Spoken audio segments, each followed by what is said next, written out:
ونستعينه ونستغفره ونؤمن به ونتوكل عليه ونعوذ بالله من شرور أنفسنا ومن سيئات أعمالنا من يهده الله فلا مضل له ومن يضلله فلا هادي له ونشهد أن لا إله إلا الله وحده لا شريك له ونشهد أن سيدنا ونبينا ومولانا محمدا عبده ورسوله إن الله وملائكته يصلون على النبي يا أيها الذين آمنوا صلوا عليه وسلموا تسليما ترسلون اللهم صل على سيدنا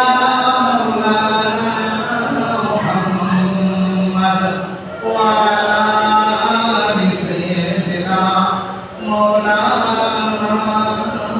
محمد قال الله تعالى في كلامه المجيد والقرآنه الحميد أعوذ بالله من الشيطان الرجيم بسم الله الرحمن الرحيم يسألونك عن الروح قل الروح من ربي ما أوتيتم من العلم إلا قليلا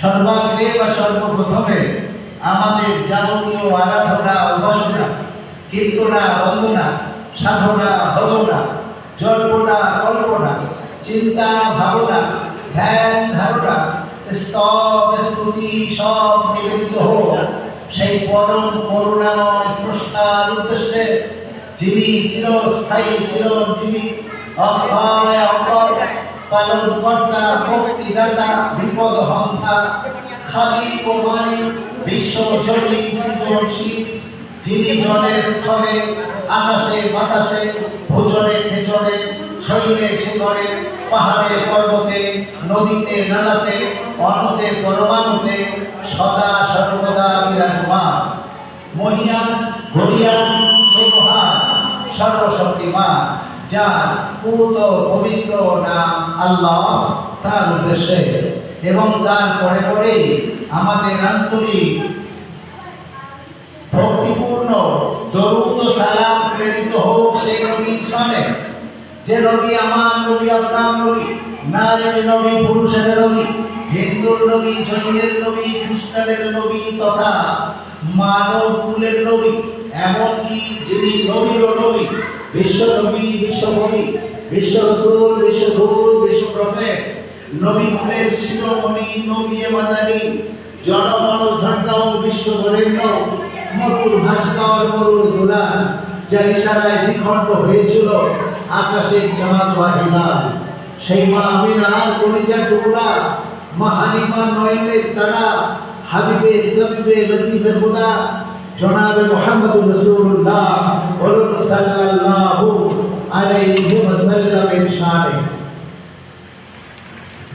শ্রদ্ধেয় ওলামায়ে কেরাম উপস্থিত আমার জ্ঞানী গুণী সুধী বয়োজ্যেষ্ঠ সমবয়স্ক ও বয়োকনিষ্ঠ ভাতৃবৃন্দ জাতি ধর্ম বর্ণ দল মত শ্রেণী গোষ্ঠী নির্বিশেষে যারা এসেছেন আসছেন বা আসবেন শ্রেণীগতভাবে প্রত্যেককে জানিয়ে রাখি আমার আন্তরিক শুভেচ্ছা ভালোবাসা ও ঐতিহাসিক সাথে সাথে পর্দার আড়ালে উপবিষ্টা অবলা সরলা স্নেহময়ী মমতাময়ী বড় দুলালী মুত্তাকিনী মাতৃমণ্ডলী তাদের প্রতি জানাই আমার আন্তরিক অপরন্ত ধন্যবাদ ও মোবারকবাদ শ্রদ্ধা ও সম্ভ্রম আজ এরকম একটা ব্যবসায়িক প্রতিষ্ঠানকে কেন্দ্র করে মিলাদুন নবীর আয়োজন করা হয়েছে ছোট্ট মজলিসে তেমন ওয়াজের কোনো সম্ভাবনা নেই কিন্তু ছোট্ট মজলিসে মানুষ যদি শোনার করে আমল করে এটা বড় মজলিসের থেকে আরো রূপ নিয়ে নেবে শুরুতেই আজ আলোচনা করা যাক কোরআনে কারিমে রব্বুল আলামিন আল্লাহ আমাদেরকে জানালেন ইয়াসালুনাকা আনির রূহ কুলির রূহু মির রাব্বি মা উতীতুম মিনাল ইলমি ইল্লা কলিলা। হে নবী মুহাম্মদ সাল্লাল্লাহু আলাইহি ওয়াসাল্লাম, যদি মানুষ আপনাকে প্রশ্ন করেন রূহ বা আত্মা সম্পর্কে, তাহলে আপনি তাদের জানিয়ে দিন। শিক্ষিত মানুষদের কাছে জানাতে চাই, এই কথাটা 1400 বছর বা 1500 বছর আগের কথা। 20 শতাব্দীর মানুষ যদি একবার ধারণায় এমন তাহলে বুঝতে পারবেন রূহ বা আত্মা। পৃথিবীতে আজকের অনেক কিছু আবিষ্কার হয়েছে, কম্পিউটার আবিষ্কার হয়েছে, হেলিকপ্টার আবিষ্কার হয়েছে, আজকের মোবাইল ফোন এসে গেছে, টেলিফোন এসে গেছে। মানুষের কাছে আরো উন্নত থেকে উন্নত মানে বৈজ্ঞানিক যন্ত্রপাতি বা যন্ত্র আবিষ্কার তারা করে ফেলেছে। অনেক কিছু চাঁদ সম্পর্কে তারা ধারণা দিচ্ছে, সূর্য সম্পর্কে ধারণা দিচ্ছেন। কিন্তু রূহ বা আত্মা কিভাবে আসে, কোথা থেকে আসে, কেউ কি তাকে দেখেছে, তার দেখতে কেমন, আজ পর্যন্ত কোনো বিজ্ঞ ডাক্তার আমাদের ধারণা দিতে পারেনি। কেন? তাদের রূহটা কি, কোথা থেকে আসে? আমার কোরআন জানিয়ে দিচ্ছে, এই পৃথিবীর মানুষ হলো ইয়াসালুনাকা আনির রূহ কুলির রূহু মির রাব্বি। এই আত্মাটা কোনো রাজনৈতিক নেতার দ্বারা সম্ভব না, কোন রাষ্ট্রপ্রধানের দ্বারা এটা পাঠানো সম্ভব না। সে নিজেই তার থেকে প্রেরিত, আগে সেটাই ভাবুক। রূহ থেকে এসেছে, কোথায় ছিল আর কিভাবে এলো। কোরআন বলছে 6টা আমাদের আসবে, বলে নাম আসবে, 6টা জগৎ আসবে। সেই 6টা জগতে ভিন্ন ভিন্ন ভাবে রূহ থাকবে। ইয়াসালুনাকা আনির রূহ, এই আত্মা প্রথমে কোথায় ছিল? রূহে আরওয়াহ, যেটা আল্লাহর কাছে গচ্ছিত আছে। পৃথিবী যতদিন থাকবে, কার ঘরে কার উরসে কার গর্ভে কে জন্ম ধারণ করবে, ওটাই রব্বুল আলামিন আল্লাহ সৃষ্টি করে রেখেছেন। এটার নাম হলো রূহে আরওয়াহ। তারপরে আসবে বাপের মারফতে মায়ের গর্ভে। এই মায়ের গর্ভে যতদিন থাকবে, সে ততদিন কিভাবে থাকবে? আর বিজ্ঞানের মতামত আছে, ইসলামের মতামত আছে, 3টে ঋতু পার হওয়ার পরে তারপরে তার একটা রূপরেখা তৈরি হবে। যেন আমি বিস্তারিত আলোচনায় যাচ্ছি না। তো রূহ ছিল কোথায়? আরওয়াহ এলো কোথায়? মায়ের পেটে। তারপরে আসতে কোথায়? ভূমিষ্ঠ হয়ে পৃথিবীতে। পৃথিবীতে কতদিন থাকবে তার একটা নির্ধারিত সময় কিন্তু আল্লাহ জানিয়ে দিয়েছে। ক্রিকেট খেলার মতো কেউ সেঞ্চুরি করবে, কেউ হাফ সেঞ্চুরি করবে, কেউ 2-4 রান করে আউট হবে, কেউ 0-তে আউট হবে, কেউ ভূমিষ্ঠ হয়েই শেষ হবে, কেউ কিছু বছর আমরা এই পৃথিবীতে থাকবো। এবার আসি রূহ, এটা পাঠালো কে? রব্বুল আলামিন আল্লাহ। এর দেখতে কেমন ছিল কোথায়? যখন মানুষ মনুষ্য অবস্থায় হয়ে যায়, আমরা তাকে নার্সিং হোমে ভর্তি করছি। ভর্তি করার পরে দেখবেন ওকে ভেন্টিলেশনে দেওয়া হলো, মনুষ্য রোগীকে ভেন্টিলেশনে দেওয়া হলো। দেখবেন দুটো জ্বলছে সেখানে আলো, একটা রেড একটা গ্রিন, একটা লাল একটা সবুজ, টিপ টিপ টিপ টিপ টিপ টিপ করে জ্বলছে। বাবার আবার সাড়া নাই, রোগীর কোনো সাড়া শব্দ কিছু নাই, বেঁচে আছে কিনা বোঝা যাচ্ছে না। দূর থেকে রোগীর আত্মীয় স্বজনরা দেখছে যে এখনো দুটো আলো জ্বলছে। এই দুটো আলো, একটা হলো তার পাশ, কোনটা জ্বলছে? সবুজটা জ্বলছে, মানে ও এখনো বেঁচে আছে চুপটি করে। আর একটা হলো তার ওয়েট, তার ওজন। যে একটা বস্তু 4টে জিনিস দেখে, তার ওয়েট দেখে, তার ওজনটা দেখে, তার দৈর্ঘ্য প্রস্থ দেখে। হ্যাঁ, যে মনুষ্য ব্যক্তি রোগী কি দেখছে, এর মধ্যে জীবন আছে কিনা বাইরে আমরা কেউ বুঝতে পারছি না, কিন্তু বুঝতে পারছি কি ওই মেশিনটা, লাইটটা এখনো জ্বলছে। ওজনটা কত? 67 কেজি 300, হ্যাঁ কি 67 কেজি 400, এটা ওজনটা দেখা যাচ্ছে। ডাক্তাররা ফলো করছে ওজনটা কমছে না বাড়ছে। একদিন থাকলো, দুদিন থাকলো, দুটো লাইট সমানে জ্বলেই যাচ্ছে টিপ টিপ টিপ টিপ করে। ব্রেন সিগন্যাল দিচ্ছে ও এখনো বেঁচে আছে। হঠাৎ করে ওটা লাইটটা স্টপ হয়ে গেল। দেখা যাচ্ছে যেটা রেড জ্বলছিল, ওয়েটের যেটা সিগন্যাল ছিল, ওটা 67 কেজি আসছে, 400 আর আসলো না। তখন ডাক্তাররা বুঝতে পারলো যে আরে এর একটু আগের ওজন ছিল 67 কেজি 400, কিন্তু এখন দেখা যাচ্ছে গ্রিন সিগন্যাল হয়ে গেছে, কম হয়ে গেছে, আর ওয়েটটা 67 কেজি দেখাচ্ছে। তার মানে আত্মা বা রূহ আর এর মধ্যে নাই। তাহলে রূহ ওজন কত হলো? 400। বুঝতে পারছেন? এটা কিন্তু একটা কাল্পনিক মানে ভাবে রূহ একটা ওজন দেখানো হলো, কিন্তু যতদিন এর আপনার মধ্যে আমার মধ্যে রূহ বা আত্মা আছে, কেউ হবে আব্দুল সেলিম, কেউ কলিম, কেউ হবে পরেন, কেউ হবে পরেন, ইত্যাদি ইত্যাদি বিভিন্ন নামে। কিন্তু যেমনি গ্রিন সিগন্যালটা চলে গেল, তখন মরেন পরেন আর কেউ বলছে না, তখন হিন্দু মুসলমান কেউ বলছে না, নতুন একটা নাম এলো লাশ। আর আমাদের মূল্যহীন। এবার আপনি কোটিপতি হন আর যাই হন, আমার আপনার নাম হয়ে গেল লাশ। এবার আমার আপনার জন্য রেডি করতে হবে বাঁশ। যদি মুসলমান হয় তাকে তো বাঁশ দিয়ে কবরের উপরে রাখতে হবে।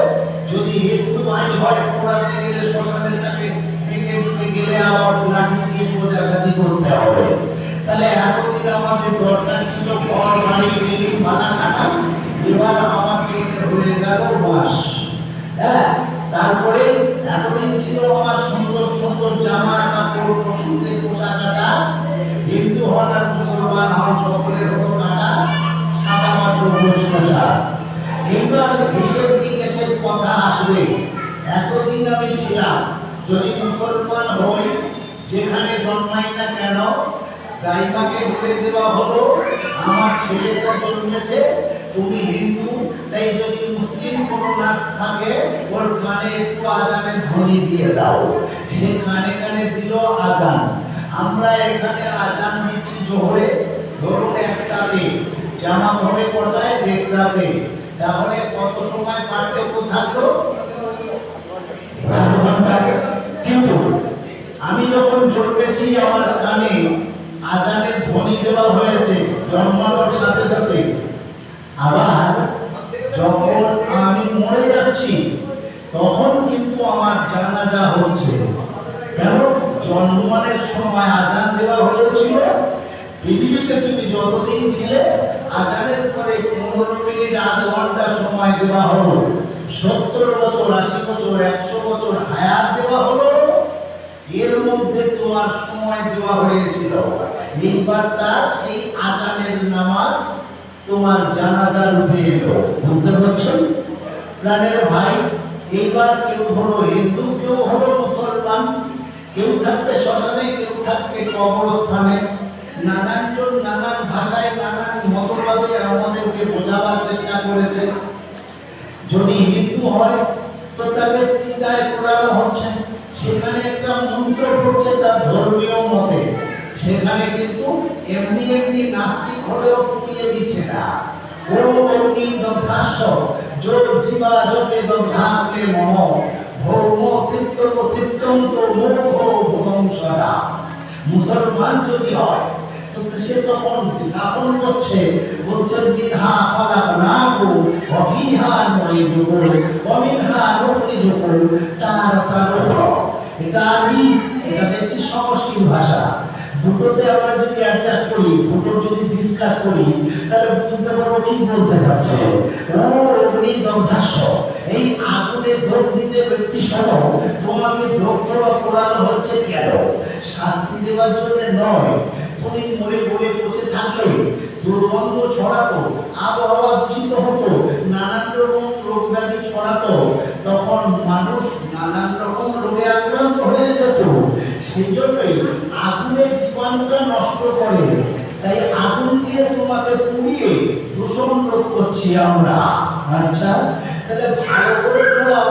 আমার হাঁটু মালাই চাপি পুড়লো না, আমার নাভি পুড়লো না, হাড় হাড্ডি অনেক অংশ পুড়লো না, ওর থেকে কি দূষণ ছড়াবে না?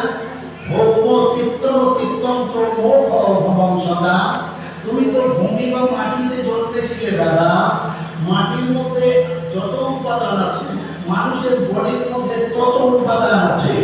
তাই তোমাকে মাটির ভিতরে বাকি অংশটা ঢুকিয়ে দিয়ে চলে যাবো দাদা। তাই নাভি আর বাকি অংশটা কলসির মধ্যে থেকে মাটির ভিতরে পুঁতে দিতে হয় গো দাদা। আর মুসলমানরা বলছে মিনহা খালাকনাকুম। ও চাচা, তুমি তো আমাদের সঙ্গে ছিলে, কেন দিচ্ছি তোমাকে প্রাণ মাটির তলাতে? কোন শত্রুতার জন্য নয়। কেন তোমার ভিতরে কি নেই? ওই রুহনি যে রুহ কেউ দেখেনি। হ্যাঁ, কেউ দেখেছে? বিজ্ঞানীরা বলতে পারছে না কিভাবে আসে, কোথেকে আসে। মায়ের পেটের ভিতরে যখন থাকলো কিভাবে ঢুকলো। মুরগি যখন বসিয়ে দেয় মা বোনেরা, দেখবেন 21 দিন হয়ে গেল, 4টে ডিমের বাচ্চা ফুটেছে, 8টা ডিমের বাচ্চা ফোটেনি। মনটা খারাপ হয়ে গেল। পাশের বাড়ির ভাবি এসে বলছে মন খারাপ করছিস কেন? দেখি এক টুকরা পানি দেব, হ্যাঁ, এক বাসন পানি নিয়ে আয়। সেই বাসনটা বা 1.5 গামলা পানি নিল, তাতে ডিমগুলো ভাসাচ্ছে। দেখা যাচ্ছে ওর মতো যেটা ভাসছে, বলছে দাঁড়া এটা দেখবি কালকে বাচ্চা ফুটে যাবে। কেন? বলছে এর মধ্যে বাচ্চা বেঁচে আছে। তাহলে বিজ্ঞানীদের প্রশ্ন করতে চাই, ওই ডিমে কোনো ছিদ্র আছে? ছিদ্র যদি থাকে পানিতে ভাসালে ঢুকে যাবে। তারপর যায়নি, ছিদ্র আছে না? তাহলে বলছে নিচে আছে বাচ্চাটা, ঢুকলো কোন পথে? বিজ্ঞানীরা অবাক হয়ে যাচ্ছে। তাহলে বা আত্মা ঢোকে কোন পথে কেউ জানে না। পাঠায় কে? নরেন্দ্র মোদী না, পাঠায় কে? ইমরান খান না। তাহলে আপনাকে পাঠিয়েছিল নবী বলে দিন আত্মা আমার থেকে আসে। হ্যাঁ, আমি আল্লাহ থেকে পাঠাই। সে হিন্দু হবে, মুসলমান হবে। হ্যাঁ, মা উতিতুম মিনাল ইলমি ইল্লা কলিলা। এই আত্মা সম্পর্কে পৃথিবীর শেষ দিন পর্যন্ত তোমরা গবেষণা করে গেলেও তোমরা একেবারে নিশ্চিত কোনো ধারণা পৃথিবীতে দিতে পারবে না। কেন? যে থাকে জ্ঞান একমাত্র আমি আল্লাহ জানি, আর কেউ এর মধ্যে এই জ্ঞান দিতে পারবেন না। রাজার ইসলাম, এইবার আসুন, মিনা খালাকনাকুম, আমি তোমাকে মাটি থেকেই তুমি জন্মেছিলে। ওফিহা নুইদুকুম, সেই মাটির ভিতরে আবার দিচ্ছি ঢুকিয়ে। ওমিনহা নুখরিজুকুম তারাতান উখরা। আবার দ্বিতীয়বার এই মাটি থেকে তোমাকে তুলে আল্লাহ পঙ্খানুপঙ্খানুভাবে হিসাব নেবেন। এইবার দেখুন, হিসাবে বিশ্বাস করে যারা মুমিন তারা, আর এই কবরে হিসাব দিতে হবে। বিশ্বাস করে না যারা, উলাইকা হুমুল কাফিরুন, কাফির তারা। কারা কাফির, কারা মুমিন? আমরা মুসলমান, আমরা কোরআন ফলো করি। কোরআনকে যদি জিজ্ঞেস করি যে কোরআন দাও প্রমাণ, মুমিন কারা? একজন বলছে নামাজ পড়ে যারা, মিথ্যে কথা। নামাজ পড়লে মুমিন হয় না, তাহলে রোজা রাখলে মুমিন হয় না। মুমিন কারা? কোরআন বলছে বিসমিল্লাহির রহমানির রহিম, ইন্নামাল মুমিনুনা ইযা তুলিয়াত আলাইহিম আয়াতুহু যাদাতহুম আয়াতুহু ঈমানা ওয়া ইযা তুলিয়াত আলাইহিম আয়াতুহু যাদাতহুম ঈমানা ওয়া আলা রাব্বিহিম ইয়াতাওয়াক্কালুন। মুমিন কারা? ইন্নামাল মুমিনুন ইযা তুলিয়াত আলাইহিম, যখন তার সামনে কোরআন শরীফ তেলাওয়াত করা হবে, সে তখন অনেকটা ভাবে তার উপরে প্রভাবিত হবে, তার মনের ভিতরে একটা তরবারি আসবে, অবশ্যই করে একটা কি বলে জজবা আসবে, প্রভাবিত হবে। যার মনটা কোরআন তেলাওয়াত শুনে পরিবর্তন হয় না, তার নাম সেলিম করিম হলেও তাকে মুমিন ভাবা যাবে না।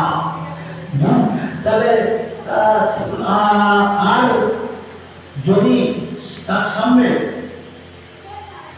রব্বুল আলামিন আল্লাহ কোরআনে বলেন ইন্নামাল মুমিনুন, মুমিন কারা? ওয়াজিলাত কুলুবুহুম, তার অন্তরটা যখন আল্লাহর গজবের কথা বলা হবে, আল্লাহর অভিশপ্ত বান্দাদের করুণ কাহিনী তুলে ধরা হবে, তখন তার চোখ দিয়ে পানি আসবে, বাসে না একটু মন্দভাবে প্রভাবিত হবে। যার অন্তরে এই হাদিস কোরআনের কাহিনী, নবীর জীবনী, আল্লাহর গজবের কাহিনী শোনার পরেও পরিবর্তন আসে না, ও কখনো মুমিন হতে পারে না। আলাইহিম ওয়া আলা রাব্বিহিম ইয়াতাওয়াক্কালুন। আর তারপরে এই কোরআন হাদিসের কথা শোনার পরে আল্লাহর উপরে বিশ্বাস করে যাবে, জানবে ও মুমিন। আর কাফির কারা? রব্বুল আলামিন আল্লাহ কোরআনে ব্যাখ্যা করেছেন যে কাফির কারা, ইন্নাল্লাযীনা কাফির কারা আল্লাযীনা ইয়াকফুরুনা বিল্লাহি ওয়া রাসূলিহি ওয়া ইয়াকফুরুনা বিল্লাহি ওয়া রাসূলিহি ওয়া ইয়াকুলুনা নু'মিনু বিবা'দ ওয়া নাকফুরু বিবা'দ ويريدون أن يتخذوا بين ذلك سبيلا أولئك هم الكافرون حقا। কোরআন বলছে, আমি বলি কোন মানুষের মত নয়। কোরআন আমরা মনে করি হিন্দু মানে কাফের, অমুসলমান মানে কাফের, মুসলমান মানে ঈমানদার, একদম ভুল কথা। কোরআন বলছে না না না, ইন্নাল্লাযীনা ইয়াকফুরুনা বিল্লাহ, একটা শ্রেণী আছে যারা আল্লাহকে স্বীকার করে কিন্তু রাসূলকে অস্বীকার করে, ওরা কাফের। আল্লাহকে স্বীকার করে, যারা আল্লাহকে অস্বীকার করে রাসূলকে অস্বীকার করে ওরা তো কাফের। আর যারা আল্লাহকে অস্বীকার করে রাসূলকে অস্বীকার করে তারাও কাফের। রব্বুল আলামিন আল্লাহ দ্বিতীয় শ্রেণীকে ব্যাখ্যা করে দিলেন, ওয়া ইয়াকফুরুনা বিল্লাহি ওয়া ইউফাররিকুন। আর যারা নবী এবং রাসূল দুজনের মধ্যে পার্থক্য করে দেয়, বলে দূর বাবু, আল্লাহকে মানতে পারি, কোরআনকে মানতে পারি, নবীকে আবার মানতে যাব কেন, হাদিসকে মানতে যাব কেন? আল্লাহ রাসূলের মধ্যে তফাৎ করে দেয়, কোরআনের কথা মানে হাদিসের কথা মানতে চায় না, ওরাও কাফির। আর নাম্বার 3,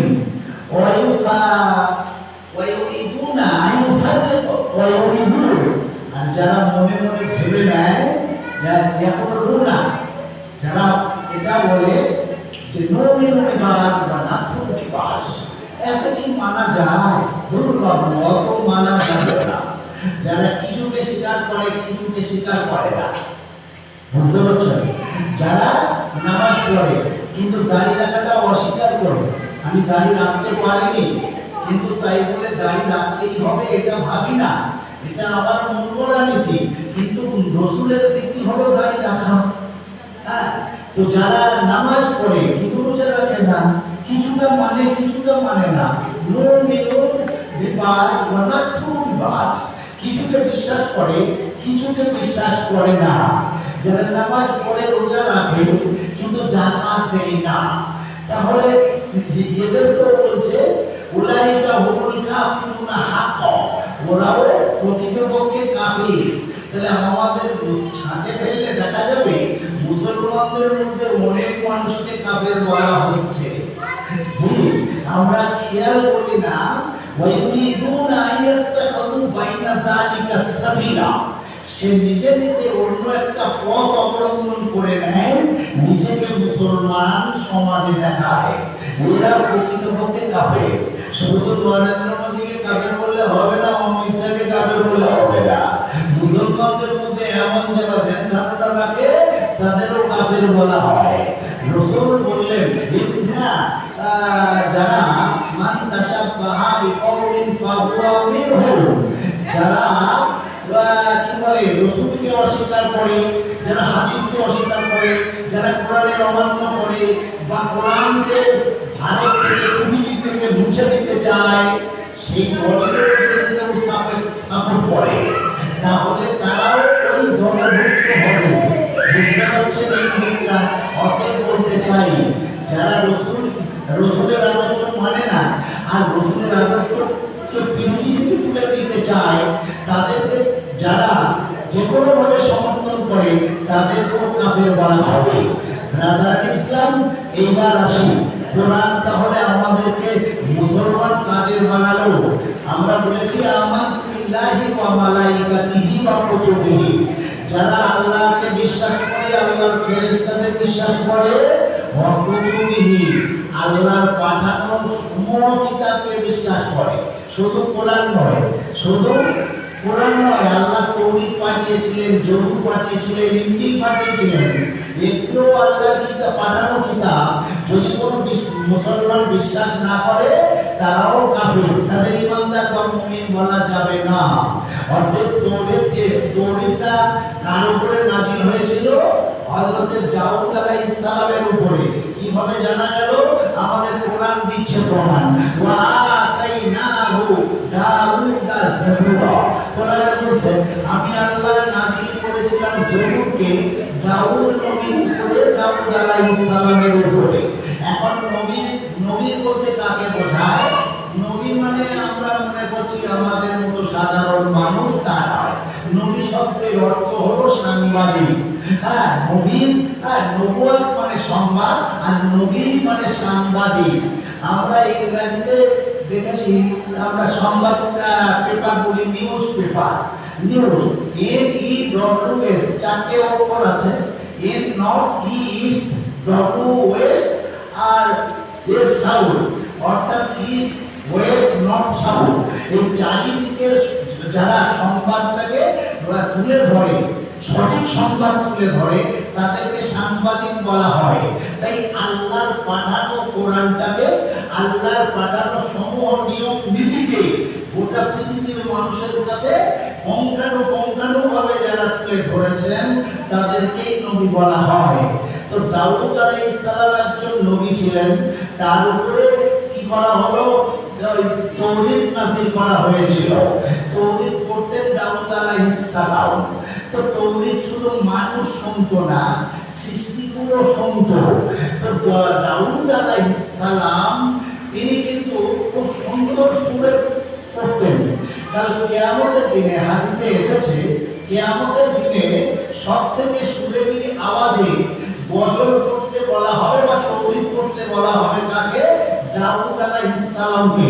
পৃথিবী যতদিন হয়েছে আর যতদিন থাকবে, কিয়ামত পর্যন্ত যত সুরেলি আওয়াজের মানুষ আসুক না কেন, দাউদ আলাইহিস সালামের সুরের কাছে কারো সুর হবে না। তাই তাকে বলা হবে সুরেলি আওয়াজে তৌরাত পড়তে। তিনি যখন তৌরাত পড়তেন, তখনকার সময় মানবকুল যারা ছিল সবাই ভক্তি সহকারে শুনত। উনি বিকেলবেলা নদীর পাড়ে গিয়ে খুব সুন্দর করে ঠান্ডা মেজাজে একেবারে সন্ধ্যার আগে পড়তেন। এই আওয়াজে প্রমাণিত হয়ে মাছ জগৎ, যত মাছ ছিল দরিয়ায়, আস্তে আস্তে আস্তে আস্তে তারা একসঙ্গে জড়ো হতে লাগলো। আর তৌরাতের কি বলে পানি সুরেলি আওয়াজটা খুব শুনতে লাগলো। ক্রমান্বয়ে তাদের সংখ্যা আরো কোটির পর কোটি অগণিত হয়ে যাচ্ছিল। তো এই সময় ওই সময় যত মানুষ ছিল এই দাউদ আলাইহিস সালামের পিরিয়ডে, তো এরা খুব মাছ ভক্ত ছিল। এরা মাছ খেত, মাছ ব্যবসা করত, মাছ ধরার পরিকল্পনা করত। এরা দেখলো বাহ, এ তো দারুণ সুযোগ, নবী তৌরাত করছেন আর মাছ এসে শুনছে। জাল নিয়ে, এটা নিয়ে, নানান রকম যন্ত্রপাতি নিয়ে মাছ ধরতে লাগলো। মাছের মধ্যে ভয় ভীতি এসে গেল। মাছ তার ভাষায় দাউদ নবীকে বলতে লাগলো, হে আল্লাহর নবী, আপনার সুরেলি আওয়াজে তৌরাত শুনতে আমাদের মন খুব যায়, সেজন্যই আমরা সবাই যাই। সেই সুযোগে আপনার উম্মতেরা আমাদের ধরে খায়, তাহলে ওদের বলুন না যে তোদেরটা আমাদের শোনার সুযোগ দিন যেন না ধরে। তো দাউদ আলাইহিস সালাম আল্লাহর কাছে আরজ করছেন, ইয়া রাব্বাল আলামিন, মাছ খাওয়া তো হালাল, তুমি মানুষের জন্য হালাল করেছো, কিন্তু ওরা সবাই আমার শুনেরই আওয়াজে তোদের শুনতে আসে, সুযোগের সবাই ওদের সদ্ব্যবহার করে, ওদের ধরে নেয়, খেয়ে ফেলে। তাই ওরা বলছে আমরা তাহলে তো ওদের শুনবো কি করে? রব্বুল আলামিন আল্লাহ ঘোষণা করলেন, নবী ওদেরকে বলে দাও সপ্তাহে 6 দিন তোমরা মাছ ধরো, আর তোরে তুমি সপ্তাহে একদিন করবে, সেদিনটা হবে শনিবার। কি বার বললাম? শনিবার। তাহলে শনিবার সব মাছ আসবে, শনিবার দিন মাছ ধরা তোমাদের জন্য, মাছ ধরা মাছ খাওয়া হারাম করে দিলাম। নবী ঘোষণা করলেন, এই উম্মতেরা শুনে নাও, 6 দিন তোমরা মাছ ধরতে পারো, খেতে পারো, একদিন মাছ ধরা তোমাদের জন্য আল্লাহ হারাম করে দিয়েছে। কেন? ওরা তোমাদের শুনতে আসলে, ওরা মিলাদ শুনতে আসবে, ওই সময় যদি আক্রমণ করো তাহলে কিন্তু মিলাদে আসবে। তাহলে মাছকে তৈরি করার সুযোগ দিতে হবে। বাস হারাম যখন ঘোষণা হলো, মানুষ কিন্তু সব চিন্তা করতে লাগলো,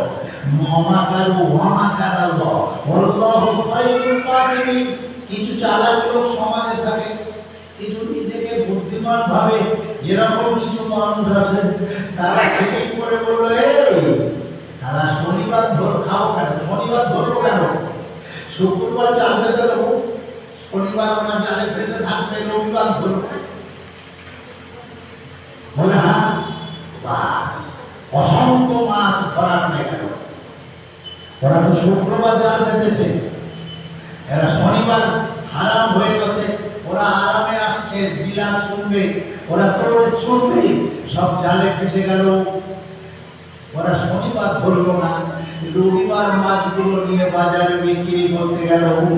দাউদ আলাইহিস সালামকে বলছে, আল্লাহর নবী আপনি বললেন তোমরা শনিবার আসবে, নিরাপত্তার দায়িত্ব আমার, তোমাদের কেউ গায়ে হাত দেবে না, কিন্তু এরা তো আমাদের সব ধরে ফেললো, আমাদের বংশের তো অধিকাংশ খালি করে দিল। হ্যাঁ, দাউদ নবী নিজে থেকে কোনো সিদ্ধান্ত নিতে পারবেন না, আল্লাহর কাছে বললেন, রব্বুল আলামিন আল্লাহ তুমি তো হারাম ঘোষণা করে দিলে, আমি বলতে এখানে ওদের জানিয়ে দিলাম, কিন্তু ওরা শনিবার ধরেনি, জাল পেতেছিল শুক্রবার, শনিবার জলসা শুনতে এসে ফেসে গেল, রবিবার ধরে সবাই খেলো। এখন তো এই মাছগুলো আমার কথায় ওরা প্রতারিত হলো।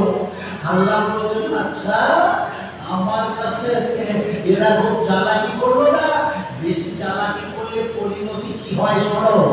এই দাউদ নবী শোনো, বলছে কি? বলছে এরা তোমার উপরে অনেক অনেক অনেকবার বেয়াদবি করেছে, আজকের এই বেয়াদবি ক্ষমা কোনো মতে হবে না, তুমি হাত তুলো না। যা, যারা এইরকম কাজ করি তারা অভিশপ্ত হয়ে যা, আমার অভিশাপে তারা সব ধামর হয়ে যা। একদিনে আল্লাহর অভিশাপে গজবে 70,000 মানুষ, 70,000 মানুষ বানরে পরিণত হয়ে গেল। আল্লাহ আমাদের হেফাজত করুন। আল্লাহর গজবে 70,000 দাউদ নবীর উম্মত একই টাইমে বানরে পরিণত হয়ে গেল। তার মধ্যে 40,000 আলেম ছিল, 40,000 আলেম ছিল, সাধারণ মানুষ 30,000 ছিল। দাউদ আলাইহিস সালাম বললেন, হে আল্লাহ, এরা তো আলেম ওলামা, এরা তো নিষ্পাপ মানুষ, এরা কি করলো? এরা তো অমান্য করেনি, এরা কেন বানর হয়ে গেল? আল্লাহ তোমার গজবে শিকার এত এত এত সংখ্যক আলেম কেন হলো?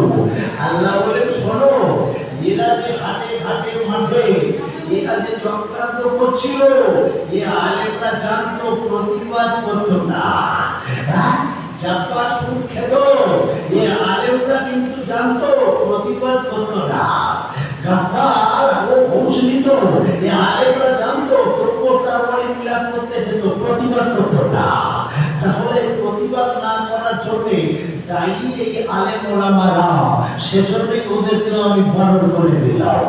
দেখবেন ভাই, আমি মুনাফি মারু ওয়ান্না হুনানি মুনকা, সঠিক কথা বলতে হবে, সব উপদেশ মানুষকে দিতেই হবে, কানে পৌঁছাতে হবে।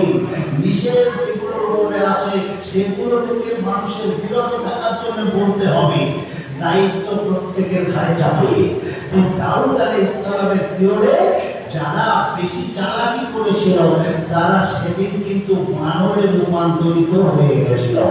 ব্রাদার ইসলাম, কোরআনের অপর আয়াত থেকে আমরা প্রমাণ পাই যারা এইরকম মানে অপ্রীতিতে আসে, আল্লাহ দেওয়া ব্রেন বুদ্ধি নিয়েও যারা ছিনিমিনি করে, একটু ব্রেন ভালো হলে মানুষকে ধোকা দেয়, নিজেকে দারুণ কি বলে একটা অহংকারী ভেবে নেয়, নিজে অহংকার করে জন্ম দেখায়, তাদের জন্যও আল্লাহ ঘোষণা করলেন বিসমিল্লাহির রহমানির রহিম, ইন্নাল্লাহা লা ইউহিব্বু মান কানা মুখতালান ফাকুরা। হ্যাঁ, নবী বলে দিন, বিশ্ববাসীকে জানিয়ে দিন, যারা পৃথিবীতে কি বলে অহংকার করে চলে, আর যারা নিজেকে খুব কি বলে একটা অহংকারী প্রতিষ্ঠিত করে তোলে, আল্লাহ তাদেরকে কোনোদিন পছন্দ করে না। যারা আল্লাহর উপরে তাওয়াক্কুল করে, আল্লাহ তাদেরকে ভালোবাসে। ইন্নাল্লাহা, কোরআনের অপর জায়গায় ইন্নাল্লাহা ইউহিব্বুল মুতাওয়াক্কিলিন, যারা আল্লাহর উপর ভরসা করে তাদেরকে আল্লাহ ভালোবাসে। আর যারা অহংকার করে, গর্ব দেখায়, তাদেরকে আল্লাহ চূর্ণ করে। আর পদে পদে আল্লাহ তাদেরকে শিক্ষা দেয়। যেমন আমরা বিভিন্ন ঘটনা থেকে জানতে পারি, আমরা সুলাইমান আলাইহিস সালামের জীবনী থেকে জানতে পারি। সুলাইমান আলাইহিস সালাম কিন্তু দাউদ নবীর পুত্র। যাই হোক, তিনি যখন সম্রাট হলেন, পৃথিবীতে দুটো নবীকে নবুয়ত দেওয়া হয়েছিল সারা বিশ্বের সমূহ সৃষ্টিকুলের উপরে। তার মধ্যে একজন হলো সুলাইমান আলাইহিস সালাম। শুধু মানুষের উপরে নয়, তার সাম্রাজ্যের তাকে যে সাম্রাজ্যের এরিয়া হয়েছিল অধিকার, যার জিনের উপরে তার ক্ষমতা ছিল, পশু পাখির উপরে তার ক্ষমতা দেওয়া হয়েছিল, হাওয়ার উপরে তার ক্ষমতা দেওয়া হয়েছিল, সৃষ্টির কুলের উপরে নবুয়ত দিয়ে তাকে পাঠানো হয়েছিল। টোটাল 1,24,000 পয়গাম্বর দুনিয়াতে এসেছিলেন। প্রত্যেকটা নবীকে একটা, দুটো, তিনটে, চারটে করে মুজিজা বা অলৌকিক পাওয়ার দেওয়া হয়েছিল। আমার নবীর কত দেওয়া হয়েছিল জানেন? আমার নবীর মুজিজা দেওয়া হয়েছিল 4,500। সুবহানাল্লাহ, 4,500। তার মধ্যে সব থেকে বড় মুজিজাটা কি ছিল? পবিত্র কোরআন। এই কোরআন তার যথেষ্ট আছে প্রমাণ যে কোরআনটা কিরকম মুজিজা। যদি সারা দিনটা আমরা এর কথা বলি, সারা জীবন বলি, কিয়ামত পর্যন্ত বলি, কোরআনও যাবে না। কোরআন কত বড় মুজিজা! এই কোরআনে আছে সেটা আমরা আলহামদুলিল্লাহ করে মুখ দিই। দেখবেন চিকিৎসা জগতে যারা আছে মনে করে আমার চিকিৎসা সারছে, কিন্তু আমরা যখন আমাদের কাছে কোনো রুগী আসছে আলহামদুলিল্লাহ শরীফ করে মুখ দিচ্ছি, অনেকে সেরে যাচ্ছে। সবার না সারে, অনেকে সারে। তো এই আলহামদুলিল্লাহ শরীফের অপর নাম সেবা। সেবা মানে আরোগ্য। তাহলে কোরআনে সেবা আছে, কোরআনে আবার জাদু আছে। কেউ জাদু বিশ্বাস করে না, জাদু যে করে সে কাফের, আবার যে অস্বীকার করে সেও কাফের। কি বললাম? জাদু যে করে সে কাফের। কেন? কোরআন জাদু করতে বলেছে হারাম। আর জাদু নাই যে করে সে কোরআন বিশ্বাস করলো না। যে বলে জাদু মানি না সেও কাফের। তাহলে জাদু নবীর উপরেও হয়েছিল। আমি যখন প্রথম আপনাদের এখানে এসেছিলাম তখন আমার অত এর চর্চা থাকেনি। আমাকে বলেছিল কোরআন শরীফ করতে হবে 4 সোমবার।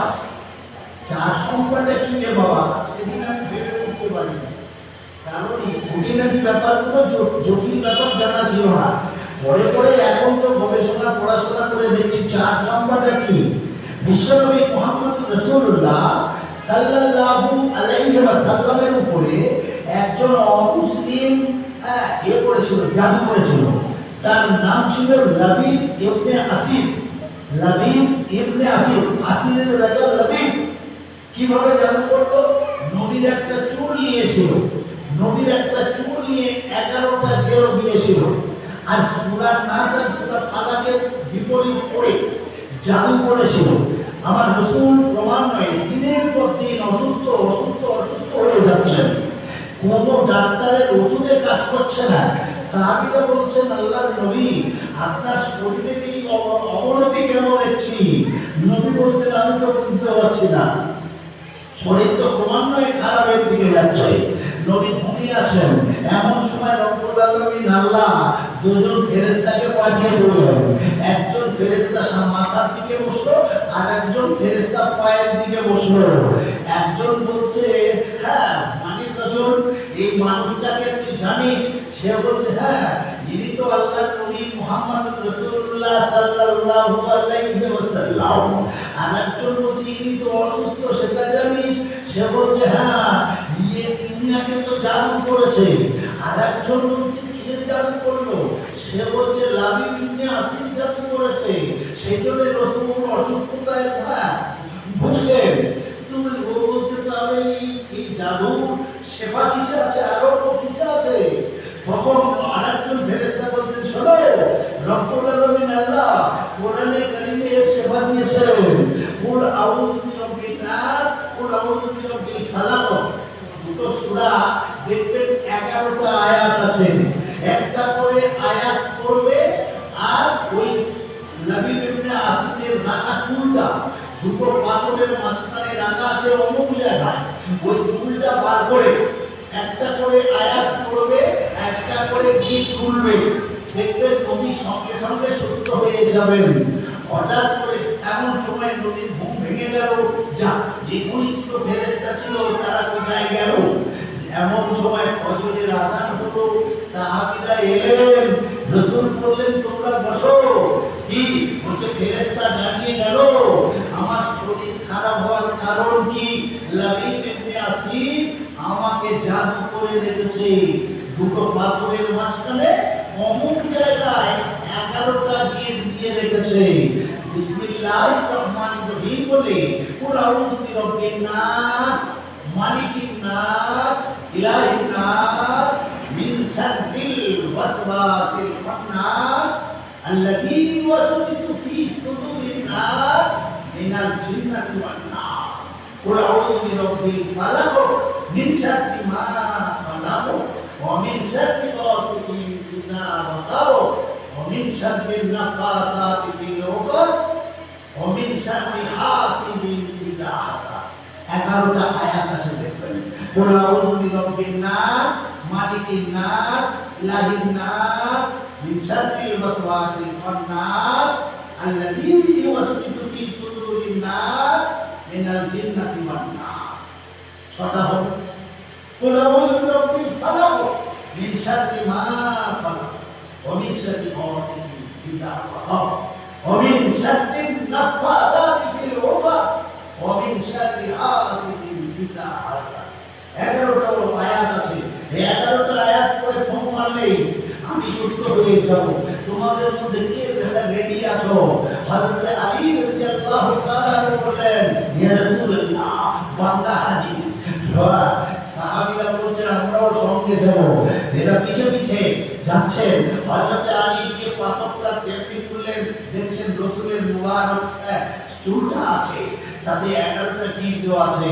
আউযু বিল্লাহি মিনাশ শাইতানির রাজীম, বিসমিল্লাহির রহমানির রহিম। কুল আউযু বিরাব্বিন নাস একটা গেরো করলেন, মালিকিন নাস দুটো গেরো করলেন। এইভাবে 11টা আয়াত পড়ার পরে 11টা গেরো করা হলো। আমার নবী সাল্লাল্লাহু আলাইহি ওয়াসাল্লাম সঙ্গে সঙ্গে সুস্থতা লাভ করলেন, সুস্থ হয়ে গেলেন। বলুন সুবহানাল্লাহ। সেদিনটা ছিল 26শে রজব, যাকে মুঘল সম্রাটরা আমাদের এখানে রাজত্ব করেছিল। ওদের ভাষা ছিল ফার্সি, ওরা ইরান থেকে আগত ছিল, তাই ওদের ভাষা ফার্সি। ফার্সি ভাষায় বলা হয় চার সোমবার, বাংলাতে বলা হয় বুধবার। বাংলায় হলো বুধবার, আর ফার্সিতে বলা হয় চার সোমবার, আরবিতে বলা হয় ইয়াউমুল আরবাআ। সেই দিনটা মুসলমান স্মরণ করে, চার সম্পা যেদিন আসে মিলাদ জলসা যুগল অনুষ্ঠান করে দোয়া করে, আল্লাহ তুমি আমাদেরকে জাতি থেকে বাঁচাইও, যেমন নবীকে বাঁচিয়েছিলে হ্যাঁ আমাদেরকে ওইভাবে তুমি ফিতনা ফাসাদ তুমি অসুস্থতা থেকে আমাদেরকে বাঁচাইও। এটা ছিল কোরআনের একটা মুজিজা। কোরআনের মুজিজা বলে তো শেষ করা যাবে না। নবী সাল্লাল্লাহু আলাইহি সাল্লাম খাদিজার কাছে চাকর ছিলেন, গোলাম ছিলেন। খাদিজা 50টা ছাগল দিলেন। প্রথমে কটা ছাগল? 50টা ছাগল দিয়ে কিরকম চড়াই দেখি। নবীকে প্রথম ট্রেনিং দেওয়া হচ্ছে ছাগল থেকে। এই ছাগল চড়িয়ে ট্রেনিং প্রাপ্ত হোক, তারপর তো উম্মতকে চড়াতে হবে। দেখছেন মরুর যুগে নবী কিনা প্রমাণ করতে চাচ্ছে মোহাম্মদ সাধারণ না অসাধারণ। তাই নবী 50টা ছাগল ছেড়ে দিয়ে আর বসে আছেন কোথায়? পাহাড়ে। এরপরে সূর্যটা মাথার উপরে তো দাউ দাউ করছে, পাহাড়ের কাছে গরমের সময় বিশ্বনবী সাল্লাল্লাহু আলাইহি ওয়াসাল্লাম পাথরে হেলান দিয়ে বসে আছেন ছাগল ছেড়ে দিয়ে। নবী বালক বালক নবী এবার ছাগল চড়াবেন। এমন সময় দেখা যাচ্ছে দুটো বিষধর সাপ, যাদের ফনাটা অনেক চওড়া, দুটো সাপ দুদিক থেকে মাথার উপরে আড়াল করে আছে ফনা তুলে। এইভাবে খাদিজা তার ছাদের উপর থেকে লক্ষ্য করছে। তখন তাড়াতাড়ি চাকর-বাকরদের পাঠিয়ে বলছেন, তাড়াতাড়ি যা, আমার প্রিয় মোহাম্মদকে তো সাপে দংশন করে ফেলল। ওরা এসে দেখছে ওই সাপটা তো কিছু নাই। তার মানে সূর্যের তাপ থেকে নবীকে আড়াল করার জন্য আল্লাহ সাপকে পাঠিয়ে খাদিজাকে তার উপরে প্রভাবিত করেছিল। এটা ছিল নবীর মুজিজা। ও খাদিজা তুই দেখে যা। নাম্বার 2, সেই সময় ছাগলগুলোকে পানি পান করাতে হবে। মরুভূমির দিকে একটা কুয়া, বহু মানুষ, কুয়ার লেয়ার 50 ফুট তলাতে। এখন প্রিয় নবী মুহাম্মদ সাল্লাল্লাহু আলাইহি ওয়াসাল্লামকে 50 ফুট নিচে থেকে পানি তুলতে কত না কষ্ট হবে। রাসূল সাল্লাল্লাহু আলাইহি ওয়াসাল্লাম বালতিটা নিলেন, যেমনি গায়ের লোক পানি নিয়ে চলে গেল। পরিশেষে রাসূল যাচ্ছেন, গিয়ে মোবারক হাত দিয়ে দেখছেন পানি একেবারে উপরে লেভেলে আছে, যতটা নবীর হাত পৌঁছে যাবে। নবীর হাতটা নামালেন, এক বালতি পানি তুলে ছাগলকে পান করাচ্ছেন। ও খাদিজা দেখে যাও আমার নবীর মুজিজা। এইসব দেখার পরে তবে খাদিজার মতো একজন সম্পদশালিনী নবীকে বিয়ে করেছিলেন, এর অনেক ইতিহাস আছে। তো যা সুলাইমান আলাইহিস সালামের জীবনী বলি, ইনি যখন রাজ দরবারে যিনি বাদশা হলেন, যুবক সুলাইমান তখন ভাবছেন আমি একটা বিয়ে করবো, আমি যেমন রাজা সেই রকম রাজকন্যা আমার দরকার, তাই না? এইরকম সমৃদ্ধশালী সুন্দরী দেশের সেরা একজন সম্ভ্রান্ত পরিবারে আমি বিয়ে করব। তাই তিনি রাজপ্রাসাদে যারা ছিল ভক্তবৃন্দের বা কর্মীবৃন্দকে ডেকে বললেন, এই তোমরা একটা মেয়ে দেখো, যে মেয়েকে আমি বিয়ে করতে চাই। যাবো না, আপনি বিয়ে করবেন, শুধু উচ্চারণ করুন কিরকম গুণ থাকতে হবে। উনি বললেন 6টা গুণের গুণী হলে আমি তাকে বিয়ে করব। কটা বললাম? 6টা। 6টা গুণের গুণী হলে আমি তাকে বিয়ে করব। বলছে ঠিক আছে। 1 নম্বর, আমাদের কোরআনও বলছে, প্রথম সুলাইমান আলাইহিস সালামের পিরিয়ডের কথা, আর আমাদের কোরআন বলছে 6টা গুণ হলে সেই মেয়েকে তুমি বাড়ির বৌমা করো। আর 2টো গুণের গুণী হলে ওই ছেলেকে তুমি জামাই করো।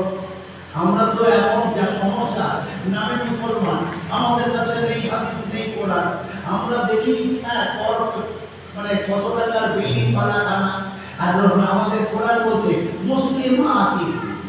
প্রথমে সে মুসলমান কিনা, তুমি যদি মুসলমান হও, ইয়া আইয়ুহাল্লাযীনা আমানু, এই ইমানদাররা যারা বিশ্বাস করো, কোরআন মানো, তারা শোনো, মুসলমানকে বিয়ে করো। অমুসলমানকে বিয়ে করলে তোমার ধর্ম দেশের মান্যতা দেবে না, সম্মান রাখবে না। প্রথম কথা, অমুসলমানের মেয়েকে তোমরা বিয়ে, অমুসলমান মেয়েকে বিয়ে করো না। মুসলিমানদের মুমিনাতিন, মুমিনা যেন হয়, সে মুসলমানের ঘরে জন্মে, তার নাম জরিনা, তাকে বিয়ে করো না। তার যেন ঈমান থাকে, সে যেন না ঈমানদার হয়, তাহলে তাকে বিয়ে করো। অনিতাতিন, সে যেন অনুগত হয়, সে যেন বাপ মায়ের আনুগত্যতা স্বীকার করে। বাড়িতে যদি তার বাপ মাকে সে মান্যতা দেয়, তাহলে তোমার বাড়িতে এসে সে স্বামীকে মান্যতা দেবে, শ্বশুর শাশুড়িকে মান্যতা দেবে, নতুবা দেবে না। অনিতাতিন। নাম্বার 4, আবিদাতিন, সে যেন আবিদা হয়, ইবাদতকারিনী হয়, সে যেন নামাজি পরেজগারিনী হয়। সোয়েমাতিন, সে যেন রোজা রাখনেওয়ালি হয়, সে যেন বাপের বাড়ি রোজা রাখে, এরকম মেয়েকে বিয়ে দিও। তা না হলে তোমার সংসারে এসে কোনো কারণে ঝামেলা হলো, 2 ঘন্টা যদি খেতে দেরি হয়, তোমার 14 মিনিট উদ্ধার করে দেবে।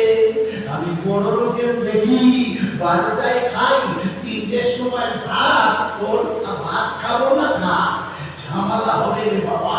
তাই ওর রোজা রাখার মতো যদি ধৈর্য থাকে, সারাদিন অনাহারে থাকে, বাপ বেটায় ঝামেলা হলো, রাগে দুপুরবেলা স্বামী খেলো না, বউ কি করে খেতে পারে? ওকেও স্বামীর সঙ্গে প্রেমবেলা অনাহারে থেকে মীমাংসার রাস্তা খুঁজতে হতে পারে। কিন্তু ওর রোজা রাখার অভ্যাস না থাকলে ও স্বামীর সঙ্গে সংসার করতে পারবে না। এই 6টা গুণের যদি গুণী হয়, কোরআন বলছে সে যদি বিবাহিতা হয়, তবুও এই 6টা গুণের গুণী হলে বিয়ে করো। সে যদি কুমারী হয়, তাকেও তুমি বিয়ে করো। আর যদি না হয়, তাহলে বিয়ে করো না। আবার হাদিসে বলছে এমন মেয়েকে বিয়ে করেছো তার মধ্যে যদি 6টা বদগুণ থাকে, তাহলে সংসারে কোনোদিন শান্তি হবে না। ওরে কোটি কোটি লাখ কোটি বেটা কোটি কোটি শুনে নে, নবী বলেছেন 6টা গুণের গুণী যদি কেউ তোর বউ হয়, কোটি কোটি টাকা রোজগার করলেও সংসারে শান্তি থাকবে না। আন্নানা মান্নানা হান্নানা হাত্তাক বাররাক সাত্তাক, বুঝতে পারছেন? ভিডিও হচ্ছে, আমি ওই জন্য একেবারে সঠিক তথ্যগুলো তুলে ধরছি।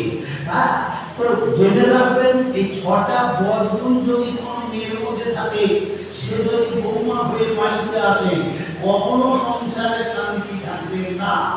আন্নানা আন্নানা ওজোর করে, সবসময় বাপের বাড়িতে ওজোর করে। ছেলে যদি 5.5 ফুট না হয়, আমি বিয়ে করবো না। ওজোর, বুঝতে পারছেন? ছেলের বাপের যদি 2 তলা বাড়ি না থাকে, আমি বিয়ে করব না। ওজোর, এই ওজোর করা মেয়ে যদি ঘরে আসে, এ কখনো শান্তি তোমার সংসারে থাকবে না। আর নাম্বার 2, মান্নানা। এই মান্নানা কারা বলছে?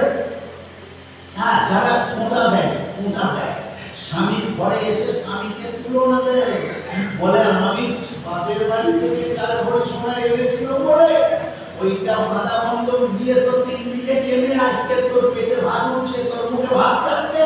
নতুবা যেত না, স্বামীর কলিজা চূর্ণা চুর হয়ে গেল। ওই রকম মেয়েকে নিয়ে কখনো সংসারে শান্তি আসবে না। আর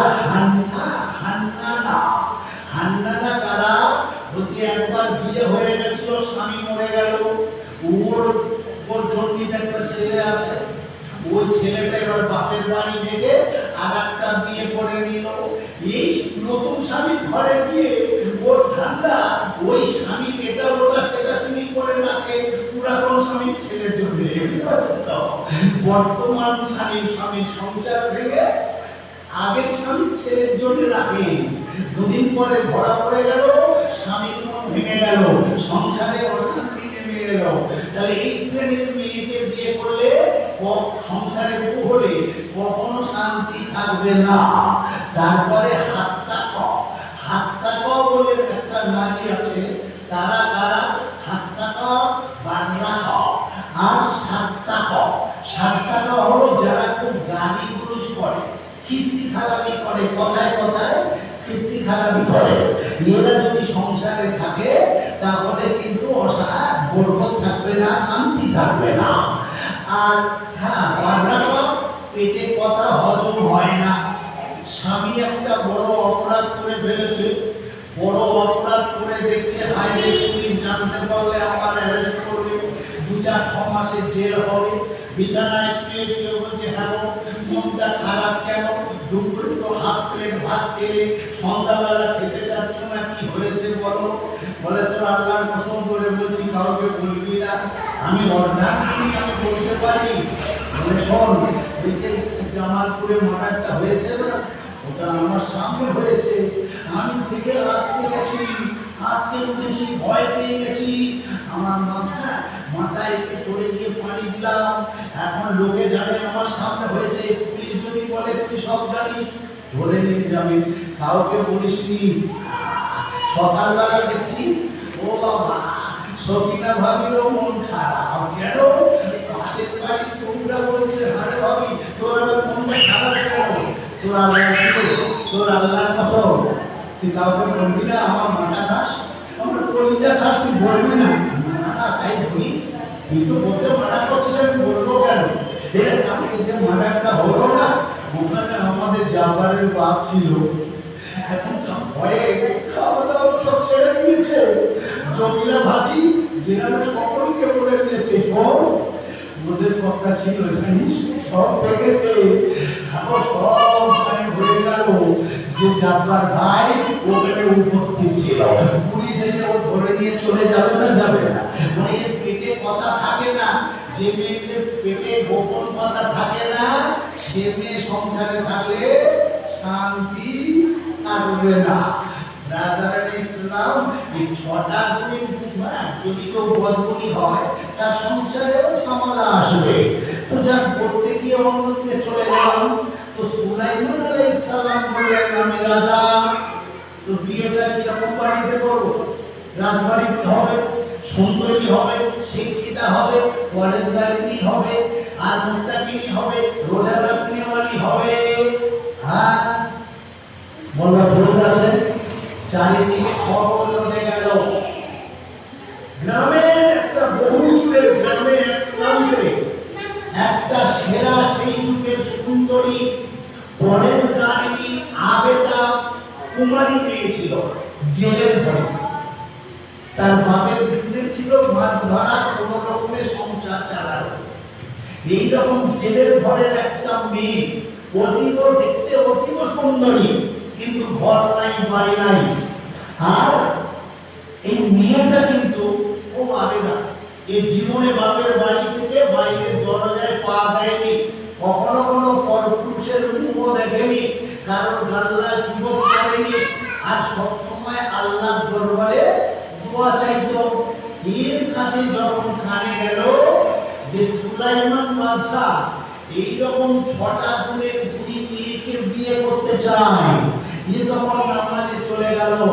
বলছি ইয়া রাব্বাল আলামিন, আল্লাহ সারা সারা রাত ধরে আমি কত নামাজ পড়েছি, দোয়া করেছি তোমার দরবারে, 6টা গুণের গুণ, 6টা গুণ তো আছে আমার ভিতরে। ও আল্লাহ, তুমি যদি আমাকে ওই নবী বাদশা সুলাইমানকে নয়, আমি নবী সুলাইমানের বউ হতে চাই।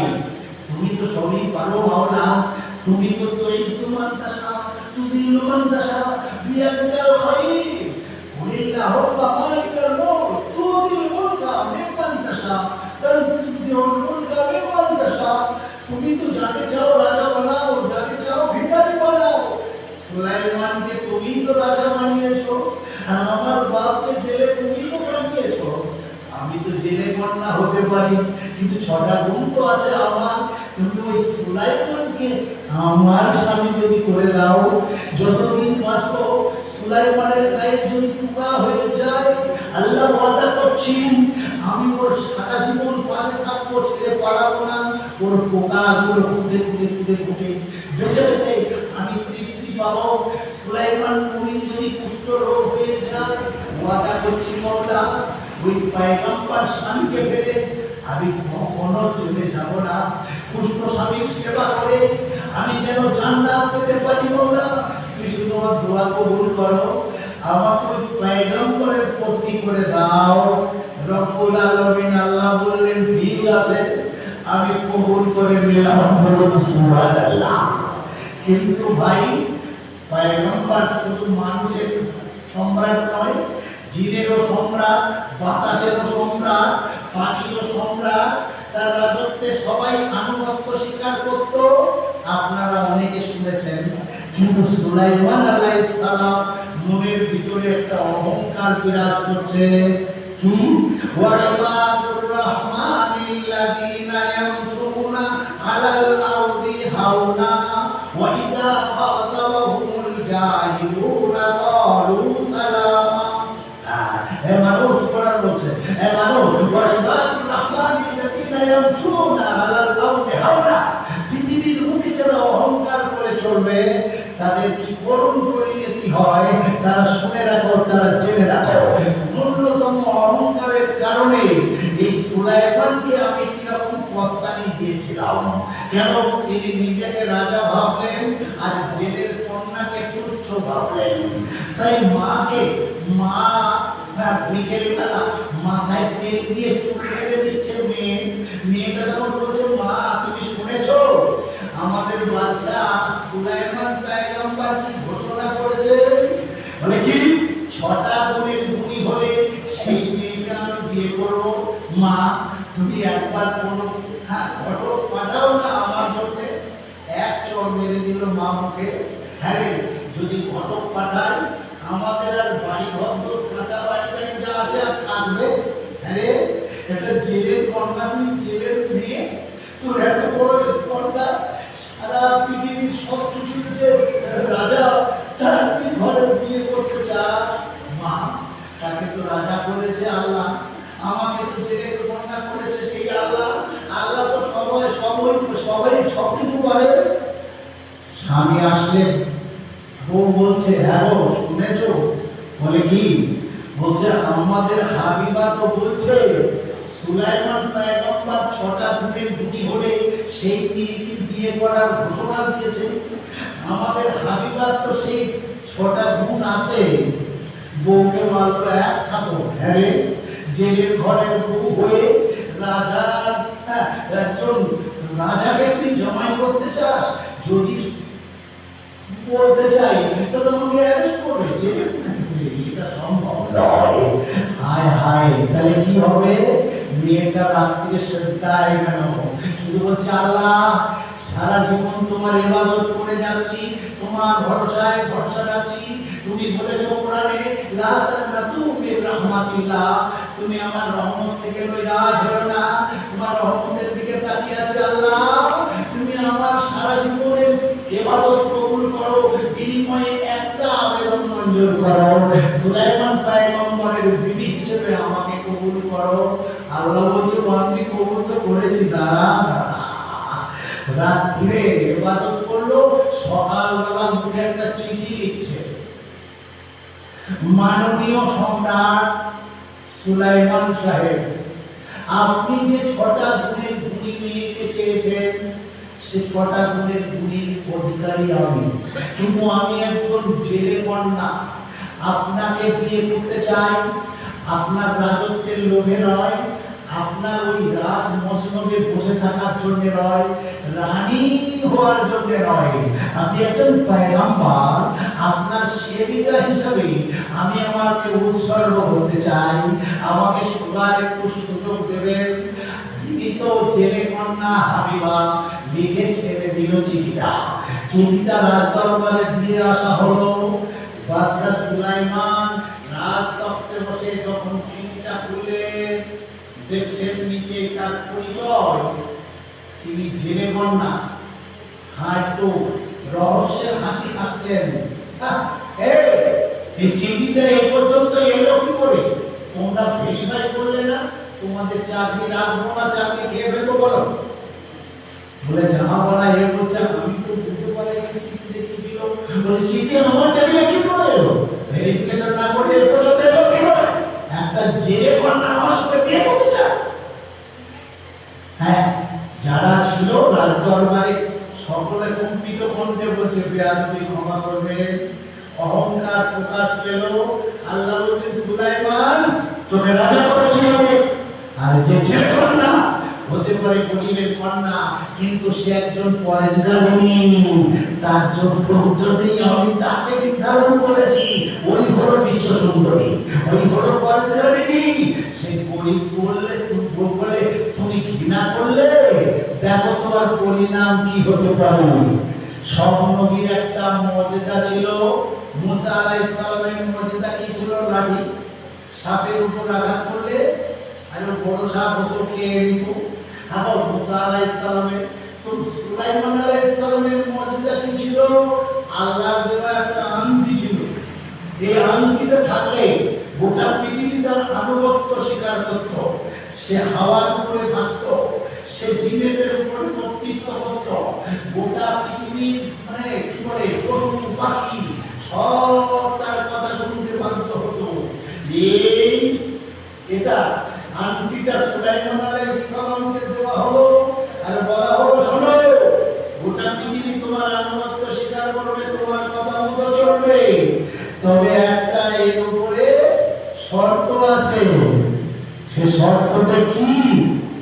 বলে তুমি যখন পায়খানায় যাবে ওটা পড়ে যাওয়া চলবে না, তখন কিন্তু খুলে রাখতে হবে। বুঝতে পেরেছেন? এখানে একটা নেগেটিভ সাইড জানিয়ে দেওয়া হবে। তাই তিনি এবার জিনেদের উপরে কর্তৃত্ব করছেন, পশু পাখির উপরে কর্তৃত্ব করছেন, হাওয়ার উপরে ভেসে উড়ে যাচ্ছেন, এক দেশ থেকে আর এক দেশে মুহূর্তের মধ্যে চলে যাচ্ছেন।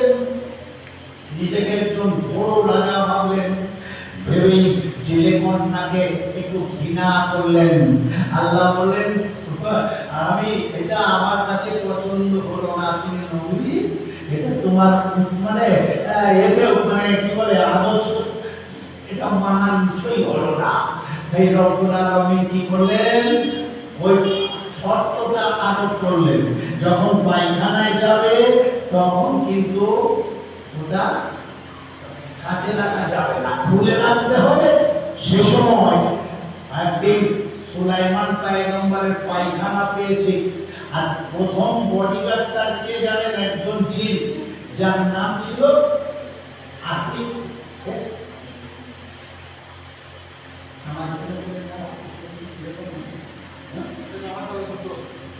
এখানে একটা জামা হবে, ওখানে ইমাম সাহেব চলে যাচ্ছে, জামা হবে নাকি ইচ্ছা হবে? হ্যাঁ এটা বলতে গেলে সময় নেই।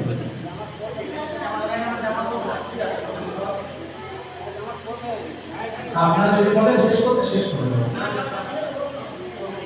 তো সুলাইমান আলাইহিস সালামের যে বডিগার্ড ছিল, দেহরক্ষী ছিল প্রধান, সে ছিল জিন। তার নাম ছিল আসিফ ইবনে হুমায়রা। সে জিনকে জানতো, জিন জিনেদের চিনত, জিন নানান সময় নানান রূপ ধরত, তাদেরকে সে ভালো জানতে পারত, মানুষকেও তো সে চিনতই, বডিগার্ড ছিল। সুলাইমান আলাইহিস সালাম বললেন, এই হুমায়রা তুই চোখ বুঝো, তেরু চোখটা বন্ধ কর। রাজার আদেশ, বডি দেহরক্ষী বডিগার্ড তখন চোখটা বন্ধ করলো। সুলাইমান আলাইহিস সালাম আংটিটা খুলে আর চেয়ারের ডয়ারের মধ্যে রেখে দিলেন। আর আদেশ, চোখ বন্ধ করে দাঁড়া। তো হুমায়রা তো চোখ বন্ধ করে দাঁড়িয়েছে বাবা। অন্য জিন দেখতে পেল হুমায়রা চোখ বন্ধ করে আছে, সুলাইমান তো আংটিটা এর ভিতরে রেখেছে।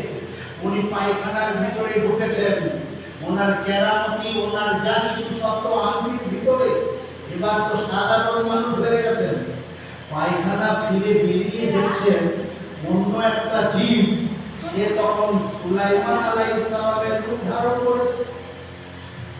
করে এই আংটিটা বের করে নিল, নিজের নিজের হাতেই পরে নিল। যেমনি পরে নিল, গোটা পৃথিবী এবার তার আনুগত্য স্বীকার করবে। আংটির বৈশিষ্ট্য তো ওটা, যার হাতে থাকবে তার বস্ত্রতা সবাই স্বীকার করবে। এখন মুসা করবে, সুলাইমান নবী তো নেই হাতে, হাতে কার এলো? এই শয়তান জিন আর ও যে বডিগার্ড ও তো চোখ বন্ধ করে আছে, রাজার আদেশ নেই খোলা, পায়খানাতে বেরিয়ে পড়বে তো। পায়খানাতে বেরিয়ে দেখছে, হ্যাঁ ইনি যখন পায়খানায় ইয়ে জিন তখন বলছে হুমায়রা ঠিক এটা কম ওটা কম, নানান জনকে নানা আদেশ দিচ্ছে, দিয়ে জিনেদেরকে বলে দিল এই শোনো, বলে কি বলে আর একটা নকল সুলাইমান বেরোবে, সে রাজা বলে দাবি করবে, এই তোমরা যারা আছো সঙ্গে সঙ্গে অ্যাকশন নেবে। এখন রাজাকে জিত যে শয়তান আনবিদ্যা চুরি করে করে নিয়েছে আর নকল সুলাইমান হয়ে গেছে। সুলাইমান আলাইহিস সালাম পায়খানাতে বেরিয়ে যাচ্ছে, হুমায়রা তো এখন অন্যদিকে, আর জনগণ সব ওর আনুগত্য স্বীকার করছে। সুলাইমান আলাইহিস সালাম বলছে আনবিদে এই শয়তান তখন বলছে দেখো আমি বলেছিলাম তোমাদের যে আর একটা নকল সুলাইমান আসবে আনবিদেকে, সে রাজা বলে দাবি করবে। যে জ্বালানি এবার কত তার বডিগার্ড ছিল, তার মানে কি বলে লোক রক্ত ছিল, সব মারতে শুরু করেছে। তাকে সুলাইমান আলাইহিস সালামকে মেরে একদম বেহুশ করে ফেলল। কেন? শয়তান বলছে সুলাইমানকে ওই শয়তান, আর এবার রাজত্ব চালাতে লাগলো। একে মারার পরে ফেললো কোথায়? বলে নদীর পাড়ে ফেলে দিল। সুলাইমান আলাইহিস সালামকে এত বলা হয়েছে, অজ্ঞান হয়ে গেছে, মেরে এবার ফেলে দিয়ে আসলো নদীর কিনারা, নদীর কিনারা ফেলে দিয়ে আসলো। কিন্তু আসল সুলাইমান উজ্জ্বল চেহারা, নদী আল্লাহর নবী, দারুণ রূপ চেহারা। সকালবেলা এই সেই মেয়েটা হাবিবার বাপ জেলে মানে লোক লস্কর নিয়ে জাল নদীতে জাল পাততে এলো, এসে দেখছে একটা মার্ডার হয়ে গেছে। আহা, এ তো অপরূপ সুন্দর একটা যুবক, একে মারলো কারা, এর শত্রু কারা? এরকম রূপবান তো দেখা যায় না, একদম নৌজবান রূপবান। আরে কারা মারলো? হিন্দুরা না মুসলমান? মনে হচ্ছে যে এখনো বেঁচে আছে। নারীকে ধরে দেখছে স্পন্দন আছে, তাড়াতাড়ি নাও চলো চলো, ডাক্তারখানায় নিয়ে গেল, ট্রিটমেন্ট দেওয়া হলো।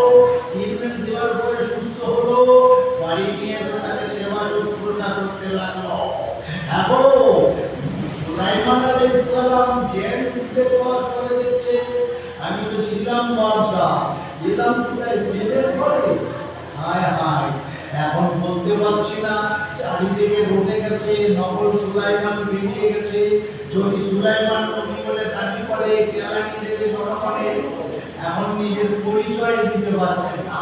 যত সুস্থ হচ্ছেন তত ওরা বলছে তুমি এত ভদ্র, তুমি এত বিনয়ী, তোমার মাল্যকারা বলে আমি তো কিছুই জানি না, পরিচয় দিতে পারছে না। ব্রাদার ইসলাম শরীফ সুলাইমান আলাইহিস সালাম দেখছেন হায় গরিবের বাড়ি বসে বসে কতদিন খাবো, তাহলে এবার ওই কাজে আমার যেতে হবে।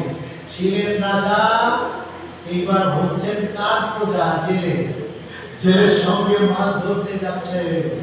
আরে সেদিন আল্লাহর নবীর এত বরকত, এটা সুলাইমান নবীর মর্যাদা। যেমনি জাল ধরেছে, জেলের সঙ্গে জাল ধরেছে, এত এত এত মাছ পড়েছে যে 70 নৌকা মাছ হয়েছিল।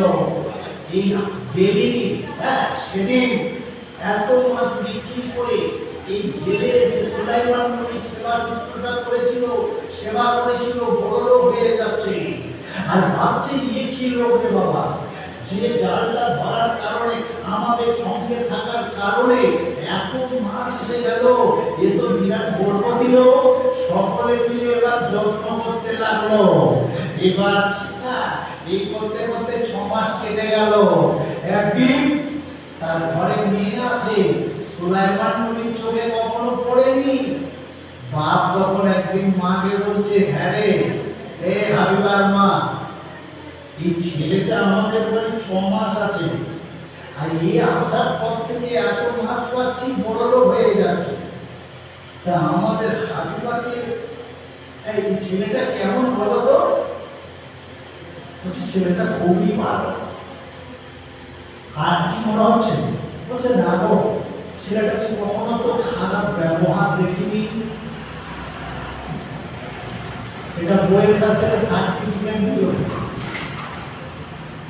এবার একদিন খুব ভালো কাপড় কিনতে আসে, একটা সুন্দর কাপড় কিনে নিয়ে এসে বউকে দিল। বউ শাড়িটা দেখে খুব খুশি। বলছে শাড়িটা কিরকম হয়েছে? বলছে প্রাণ প্রিয় স্বামী, এই রকম দামি শাড়ি কখনো দেখিনি আমি। বলছে তাহলে আমি কিরকম স্বামী? বলে তুলনা হে, তোমার মতো স্বামী তুলনা নাই। বলছে আচ্ছা তাহলে ওই ছেলেটা কিরকম বলো তো? ওই ছেলেটা ভালো। বলছে আমাদের হাবিবাকে যদি দিয়ে দেওয়া যায়। একটা শাড়ি এনে তুমি এই জন্য শাড়িটা এনেছো? কোথায় জন্ম, কোথার ছেলে তার জানা নাই। কোথাকার একটা অন্য ছেলেকে আমার মেয়েকে দিয়ে আমি করবো জামাই? হতেই পারে না। এখন অন্য ছেলে কোনো পরিচয় নেই, বিয়েটা কি আমি একা দিতে পারি? আমি শুধু দিতে পারে না, তুমি অনুমতি চাই। বুঝতে পারছেন না? তো বলছে না আমি তো দিতে পারবো না। 6 মাস কেটে গেল, মুসা নবী জেলের কাজ করছেন, মাছ ধরছেন। এখন জেলের মেয়েকে বিয়ে করবেন না, তাকে ঘৃণা করেছিল। সেই জন্য রব্বুল আলামিন আল্লাহ শিক্ষা দিচ্ছেন।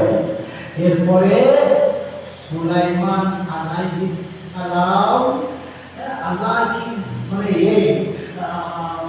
লীলা আমরা তো তা চর্ম চোখে দেখতে পাই না, অনুমান ক্ষমতাও আমাদের নাই।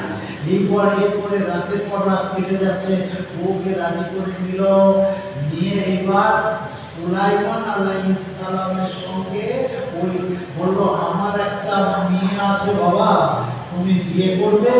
বলছে আপনার মেয়ে আছে? আমি 6 মাস আছি আপনার বাড়িতে, একবারও তো তাকে দেখিনি। বলছে না, সে কখনো বাইরে বের হয়নি, কোনো পরপুরুষকে দেখেনি। তোমাকে আমার খুব ভালো লেগেছে, যদি আমার জামাই হও এই ব্যবসা দেখবে, তুমি আমার বাড়িতে থাকবে।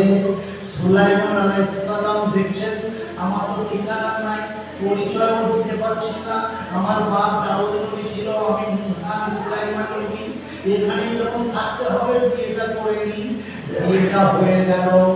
যেমনি বিয়েটা হয়ে গেল, এইবার রাত্রিরে বাসর ঘরে দেওয়া হচ্ছে। নবী চিন্তা করছেন, হায় আল্লাহ, আমি একজন বাদশা, কপালের ফেলে করে জেলে কন্যার বিয়ে করতে বাধ্য হলাম। আর মেয়েটা এই 1-2 বছর ধরে সারা রাত কেঁদেছে আর বলেছে, আল্লাহ আমি যদি ভালোবাসি সুলাইমানকে ভালোবাসি, আমি যদি ভালোবাসি যার কথা শুনেছি সেই পয়গম্বরকে ভালোবেসেছি, আমার স্বামী হিসেবে তুমি তাকে দিও, আমাকে অন্য স্বামীর হাতে তুমি তুলে দিও না। তাই এবার আস্তে আস্তে বাসর ঘরে দেওয়া হলো। যেমনি বাসর ঘরে দেওয়া হলো, দেখো স্বামী স্ত্রী শুয়ে আছে, সুলাইমান নবীর মন খারাপ, অন্যদিকে ঘুরে মুখ করে শুয়ে আছেন। কেন? আমি বাদশা হয়ে জেলে কন্যার বিয়ে করতে বাধ্য হলাম, আর জেলে কন্যা অন্যদিকে মুখ করে শুয়ে আছেন। কেন? সারা জীবন ধরে দোয়া করে এলাম, 6 মাস রাত্রি জাগরণ করে আল্লাহর কাছে সুলাইমান পয়গম্বরকে স্বামী হিসাবে পেতে চাইলাম। আজ কোথাকার অজানা অচেনা পুরুষকে বিয়ে করতে বাধ্য হলাম। একটু পরে সুলাইমান আলাইহিস সালাম ভাবছেন, কপালের পরিহাস দিয়ে যখন করতেই হলো, আলাপ করতেই হবে। সুলাইমান আলাইহিস সালাম বলছেন, আগো শোনো, আর গোপন করে কিছু দরকার নাই, তুমি বিবি আমি স্বামী। আচ্ছা বলো, তোমার যদি মনের ভিতরে কোন পুরুষ থেকে থাকে, কোন ছেলের উপরে প্রেম ভক্তি থেকে থাকে, আমি আল্লাহর কসম করে বলছি আমি তোমাকে কাজ করব না, আমি তোমাকে তার হাতেই তুলে দেব, তোমার নিয়ত যেন পূর্ণ হয়। মেয়েটা চুপ করে আসেন, এরকম তো হয়েই যায়। এখন তো কোন হাতে কোন মেয়ের শরীরের উপরে আত্মার বেটা ছেলেরা রাখছে না, মানে ইমান রাখছে না, বিশ্বাস রাখছে না, সন্দেহ আছে। সুলাইমান আলাইহিস সালাম আবার বলেন, আমি আল্লাহর কসম করে বলছি আমি কোনো দ্বিধা করব না, মনে কষ্ট নেব না। তোমার মনের ভিতরে যদি কোনো পুরুষ থেকে থাকে, তুমি বলো, আমি যে কোনো ভাবে তার সঙ্গে তোমার পরিণয় ঘটাবো। মেয়েটা বলছে, শুনুন, আপনি যখন আমার স্বামী, জীবনে যা ভুল করেছি, অপত্যে করে যখন স্বামী বলে মেনেছি, আমি কিন্তু তাকে চোখে দেখিনি, না দেখে তার সঙ্গে আমি প্রেম করেছি। বলে কে? বলে তিনি হলেন এই দেশের বাদশা ছিলেন সুলাইমান। সুলাইমান বাদশাকে আল্লাহর কাছে রাত জেগে জেগে আমি বলেছি, আল্লাহ যদি স্বামী দাও তো সুলাইমানকে দিও, আমি সেবা করে সুলাইমান পয়গম্বরের স্ত্রী হয়ে কিয়ামতে জান্নাতি হতে চাই। আল্লাহ এটাই তুমি কবুল করো। তো তার সঙ্গে তো হলো না। আমি তাকে চিঠি দিয়েছিলাম, জেলে কন্যা বলে প্রত্যাখ্যান করলো। মা আমাকে খুবই মেরে মারধর করেছিল। একটা জেলে কন্যা হয়ে ইয়ার রাজা দিয়ে বউ হতে চাস, এটা জানি হওয়ার পরে শাস্তি দিতে পারে। আমি মা সহ্য করেছি, কিন্তু সুলাইমানকে মন থেকে ভুলিনি। সুলাইমান আলাইহিস সালাম ভাবছে, তাহলে কি এই সেই মেয়ে যে আমাকে চিঠি দিয়েছিল, যাকে জেলে কন্যা বলে আমি ছেড়ে দিয়েছিলাম, যে বলেছিল জীবনে কোনো পুরুষের মুখ দেখিনি, তোমাকে স্ত্রী হতে চাই, এই শর্তের অধিকারী একমাত্র আমি। আল্লাহ সেই মেয়েটা। এইভাবে রাত কেটে গেল, সকাল হলো। প্রাণের ভাই, আল্লাহর মহিমা। এদিকে চোখ খুলেছে সুমাইয়া, সেই দিন যা সুলাইমান বলেছিল তুই চোখ বন্ধ কর, চোখ বন্ধ করেছিল। রাজার আদেশ, রুটির আদেশ, চোখ বন্ধ করেছিল। যেমনি চোখ খুলেছে, ও তখন দেখছি এতো ঠিক, এতো পয়গম্বর নয়। আমার সেই সম্রাট সুলাইমান কোথায় গেল? মানুষ লাগে, এই তুই তো সেই কুমারের বেটা, এই শালা তুই কি করে সুলাইমান হবি? তুই অনেক ভুল করেছিস, তাহলে আমার রাজা কোথায় বল? মানুষ লাগে। তখন অন্যান্য জিনেরা বললো, কি হয়েছে? বলছে, আরে এই নকল সুলাইমান, এ তো সেই কুমারের বেটা রে, এ তো সেই আসির, এ তো এই, তাহলে আমার রাজা কোথায়? ভাবছে আমাদের নবী কোথায়? চলো তাকে খুঁজি। সব জিনেরা মারধর করতে লাগলো। গিয়ে তখন ঘুরে পালাচ্ছে। যখনই পালাচ্ছে, হাতে আংটি আছে, হাওয়ায় উড়ে যাচ্ছে। গোটা পৃথিবী ওর আনুমত স্বীকার করছে। হাওয়া ওর পিছনে ছুটছে, পাখি ওর পিছনে ছুটছে, জিনেরা ওর পিছনে ছুটছে। এ দেখছি এই আংটি থাকলে তাহলে তো আমাকে ধরে ফেলবে, মেরে ফেলবে। ও তখন আংটিটা নদীতে ফেলে দিল। আর নদীতে একটা বড় মাছ ওই আংটিটা গিলে নিল। আল্লাহর মহিমা। সুলাইমান আলাইহিস সালাম বাসর রাত ছেড়ে সকালবেলা শরীরের জাল টানা দিচ্ছে। অনেক মাছ সেই দিন জালে পড়েছিল। কত মাছ বললাম? 70 নোংরা মাছ পড়েছিল। তার মধ্যে বড় মাছ তো আমি দিয়েছিল। সেদিন বলতে নতুন জামাই, বড় মাছটা রেখে দাও, বাকি মাছ বিক্রি করো। বড় মাছটা ঘরে রেখে দিল। মেয়েগুলো বলছে, এ মা, তোর যখন বিয়ে হয়ে গেল, আল্লাহ সুন্দর জামাই দিল, তাহলে মাছটা নিজের হাতে বেঁচে উঠতে দে। মেয়েটা যে নিয়ে এ কেটেছে, মাছটা কেটেছে, আর অমনি একটা সুন্দর আংটি বেরিয়ে পড়েছে। মেয়েটা বলছে, আজকের আমার বাসর ঘর হবে, বাসর রাত হবে। আমি তো ছেলের মেয়ে, ছেলে কন্যা, আমার স্বামীরও কিছু নাই, কিছু তো দিতে পারবো না। তাহলে এই আংটিটা বাসর রাতে স্বামীকে দিয়ে দেবো। তাই মেয়েটা ওই আংটিটা হেফাজত করে রেখে দিল। তারপরে হাবিবাকে নিয়ে রাত্রিরে যখন স্বামীর ঘরে দেওয়া হলো, এ কথা সে কথায় বলতে, বলো তুমি কারোর সঙ্গে প্রেম করেছ? বলে, একজনকে অজানা না দেখে প্রেম করেছি, তিনি হলেন বাদশা সুলাইমান। এই কথা সে কথায় অনেক রাত কেটে গেল।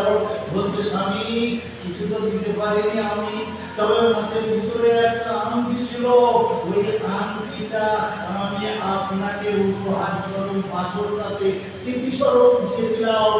যেমনি স্বামী দেখলো, আরে এই তো সেই আমার আংটি, এই তো সেই আল্লাহর দেওয়া আংটি, হাতে দিয়ে দিল।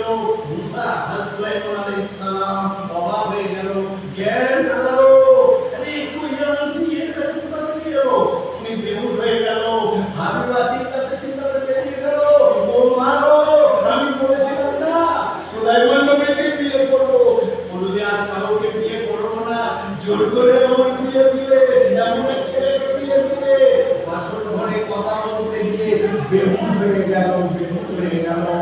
তাড়াতাড়ি সবাই ঘরে এলো, মনে হয় এর বিভূত হওয়া, লাল হওয়া, অজ্ঞান হয়ে যাওয়ার রোগ আছে।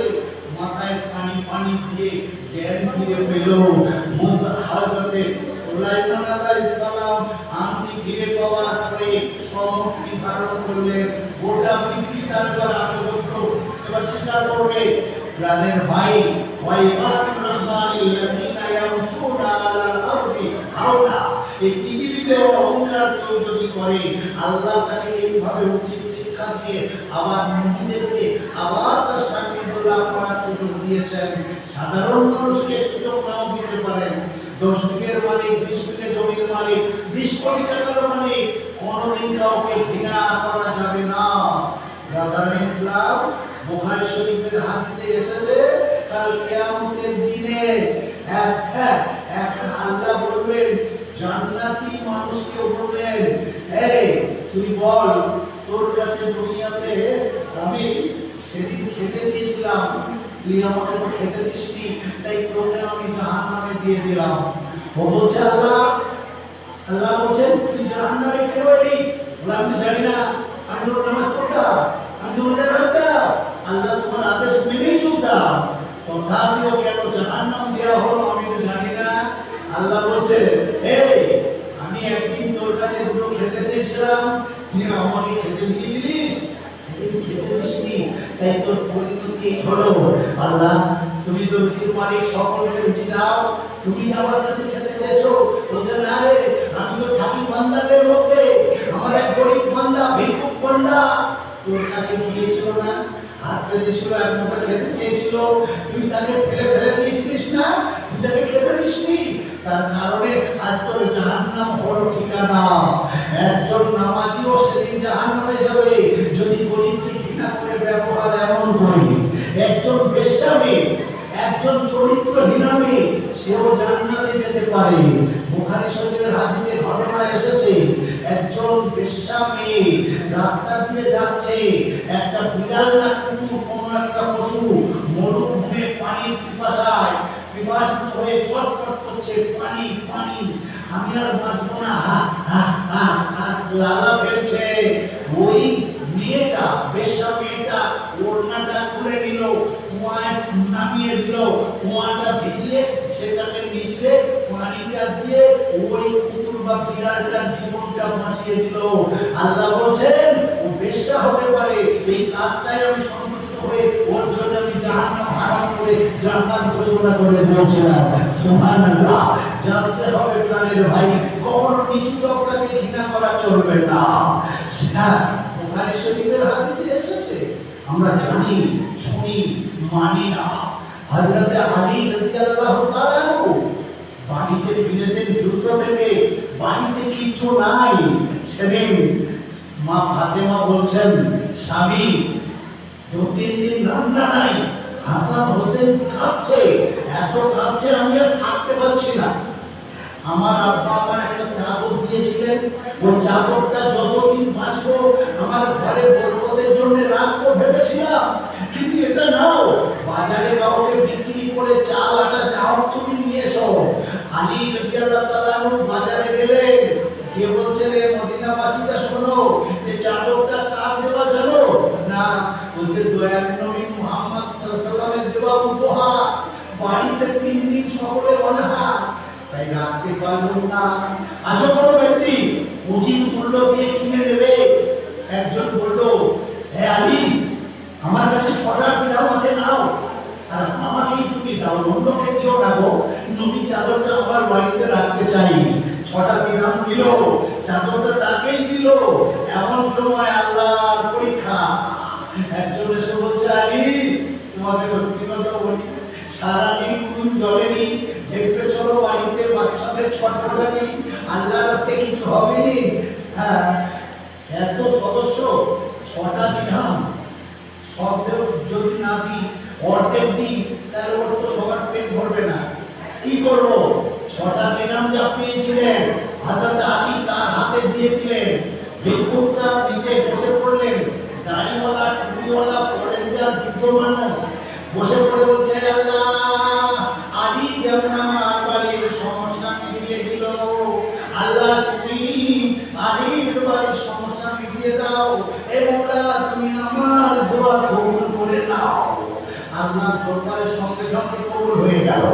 আল্লাহ দুজন ফেরেশতাকে ডাকলেন। একজন হলেন হযরত জিবরাইল আলাইহিস সালাম, আর একজন হলেন হযরত মিকাইল আলাইহিস সালাম। দুজনকে দায়িত্ব দিয়ে বললেন, যা আলীর বাড়ির যে সমস্যা আছে এখনই মিটিয়ে দাও। আলী তো জানে না, আলী ছটা সব দিয়ে দিরহাম দিয়ে খালি হাতে দিচ্ছেন ঘরে। মা ফাতেমা জিজ্ঞাসা করছেন, ও স্বামী, চাদর বিক্রি হয়নি? তাহলে টাকা দেয়নি? দিয়েছিল? তুই কিছু মানলে না? বলছে এক উদার্ত মানুষ, এক ফকির আমার কাছে হাত পাতলো, বলছে এত উদার জ্বালা থাকতে পারবে না। তাই 3 দিনের উদার্ত আমি, একদিনের উদার্ত জ্বালা হয়তো তার আমার থেকে বেশি, তাই ভেবে তাকে দিয়ে দিলাম। মা ফাতেমা বললেন, না আমার বাপের চাদরটা বিক্রি করে তুমি দাতব্য করলে, আমার বাচ্চাদের অনাহারে দেবে না। নবীর বেটি তো, স্বামী যা করেছেন ঠিক করেছেন।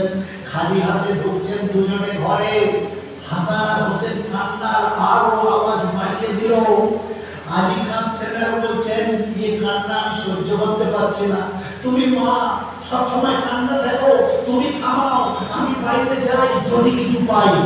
বাইরে এরকম রাস্তা ধারে বাড়ি, যেমনি না দরজার বাইরে বেরিয়েছেন, একদম সুন্দর একটা উট নিয়ে যাচ্ছেন। আলীকে দেখে বলছেন, ও ভাই, আলীটাকে উট কিনবে? আলী কাঁদছেন আর বলছেন, ভাই রে, উট কেনার টাকা আমি থাকতো, একটা রুটির জন্য আমার দুটো পরিচার করবে এইভাবে যাচ্ছ? আমার কাছে তো কিচ্ছু নাই। তুমি এত বলি, তোমাকেই উঠ দেবো, বাকি টাকায় দেবো, তুমি নেবে? বাকি টাকায় দিলে বেশি চাইবে, বিক্রি করে যদি লস হয় কোথায় দেবো, তোমাকে দেবো। না না না, বেশি চাইবো না, তোমার নামে দাম হবে। আলী অবাক, এত সুন্দর রূপ, আমার নামে দাম হবে, তাহলে কি চোরাই মাল? বলছে, আল্লাহর কসম, চোরাই মাল নয়, খোদাই মাল। তুমি নেবে? বলছে, হ্যাঁ, কত দেবে? আলী বললেন, 40 দিরহাম। ভোরবেলা বললো, আলহামদুলিল্লাহ, তাই দেবেন। আলী খুব খুশি। এই তো এই কানাডা নিয়ে গেলে 100 টাকাতে দাদা অনেক টাকা লাভ হবে। যেমনি আলী বললেন, তাহলে দিন। লাগামটা দিল আলীর হাতে। এবার ওদের মালিককে হলো আলী। আলী এক দুবার রাস্তায় উটটা ফেলেছেন, খরিদ্দার হাজির। হ্যাঁ ভাই, উট বিক্রি করবে? বলছে, হ্যাঁ, কত দিতে হবে? আলী দেখছেন, এই তো 40-এ নিলাম, ওর সামনে কত বলবো? বলছে, 70 দিরহাম দেবেন। ক্রেতা বলছে, আরো বেশি চাইলে দিতাম, খুব পছন্দ, এই নাও 70 দিরহাম, না অনুদান। 70 দিরহাম গুনে নিয়ে উট দিয়ে তাকে কত লাভ হলো? 30 দিরহাম। মুহূর্তের মধ্যে তখনকার পিরিয়ডে 30 দিরহাম মানে এখন কয়েক লক্ষ টাকা। বলছেন, হ্যাঁ, 30 দিরহাম লাভ হলো। আলী ভাবছেন, তাহলে ও তো ভাবছে আমি করলাম, আমি 40-এ দিলাম, সঙ্গে সঙ্গে 70 বিক্রি করবো। তাই আলী বলছেন, এ নাও, 70-এ বেচেছি, 70 তোমাকে দিলাম। আমি যে বেচে দিলাম, পারিশ্রমিক হিসেবে তুমি যা দেবে দাও। বউটা বলতে হতেই পারে না, চুক্তি হয়েছে 40 আমার, 30 তোমার। 30 দিরহাম আলীর হাতে দিয়ে দেওয়া হলো। আলী নিয়ে বাজার থেকে মাছ মাংস খাবার পেটের ভর্তি করে নিয়ে ঘরে ঢুকছেন। ফাতেমা জিজ্ঞেস করছেন, স্বামী, খালি হাতে গেলে? এত টাকা পেলে তুমি? আরে তাড়াতাড়ি ওদের দুটোকে খেতে দাও, পরে বলবো, তুমি খাও, আমাকে দাও। সকলে খেলো। মা ফাতেমা বলছেন, স্বামী, বাপের বাড়ি যাবো আমি। বাপের বাড়ি? আমার আব্বা প্রিয় নবী মুহাম্মদুর রাসূলুল্লাহ সাল্লাল্লাহু আলাইহি ওয়াসাল্লাম 3 দিন কিছু খায়নি। তাই? আচ্ছা, তাড়াতাড়ি যাও। যেমনি মা ফাতেমা নবী ঘরে ঢুকছেন, নবীজি বলছেন, ও ফাতেমা, হাসান হোসেন কিছু খেয়েছে কিনা? বলছে, আব্বা চিন্তা করবেন না, হাসান হোসেন খেয়েছে, আমিও খেয়েছি, খেয়েছেন আপনার জামাই। কোথায় পেলে? সবাই খেলে। বলছে, একটা উট বিক্রি করে 30 দিরহাম করেছেন জামাই। নবী বললেন, আসল ঘটনা তবে তবে তোমাকে শোনাই। ও ফাতেমা, আমার সেই চার দেওয়া চাদরখানা আলী কি বাজারে বিক্রি করতে গেছিল? জি হ্যাঁ। বলে 6 দিরহামে বিক্রি করেছিল? বলছে, তারপরে একজন ভিক্ষুক মানুষ ওর কাছে হাত পেতেছিল, সবটাই তাকে দান করেছিল না? জি হ্যাঁ। বলছে, ওই লোকটাকে ছিল জানো, উনি ছিলেন হযরত জিবরাইল আলাইহিস সালাম। আল্লাহ পরীক্ষা করার জন্য মানুষ রূপে ফেরেশতাকে পাঠিয়েছিল। যেমনি আদি 6টা দিন দান করলো, আল্লাহর কাছে ও সঙ্গে সঙ্গে দোয়া চাইলো, আল্লাহ আমার সমস্যা মিটিয়েছে, আদির সমস্যা মিটিয়ে দাও। তাই উটওয়ালা যে উট নিয়ে এলো, এ কি ছিল? এ ছিল জিবরাইল আলাইহিস সালাম। আর যে আদি হাত থেকে কিনলো, এ কে ছিল? এ ছিল হযরত মিকাইল আলাইহিস সালাম। ব্রাদার ইসলাম, মানব রূপে অনেক সময় আল্লাহ ফেরেশতা পাঠিয়ে বড়লোককে তিনি পরীক্ষা করেন। সেজন্যই উঁচু লেভেলের হয়ে নিচুকে কখনো ঘৃণা করা যাবে না, তাহলেই ধরা পড়ে যাব, জাহান্নাম হয়ে যাবে ঠিকানা। শুধু নামাজের নাম ইসলাম নয়, শুধু জাকাতের নাম ইসলাম নয়। জাকাত দিতে হবে, মানুষের সঙ্গে ভালো ব্যবহার করতে হবে। কওলান কোরআন বলছে কওলান সাদীদা, মানুষের সঙ্গে সহজ কথা বলো, সত্য কথা বলো। যারা সত্যবাদী তাদের সঙ্গে ওঠা বসা করো, মিথ্যেবাদীদের সঙ্গে ওঠা বসা করো না।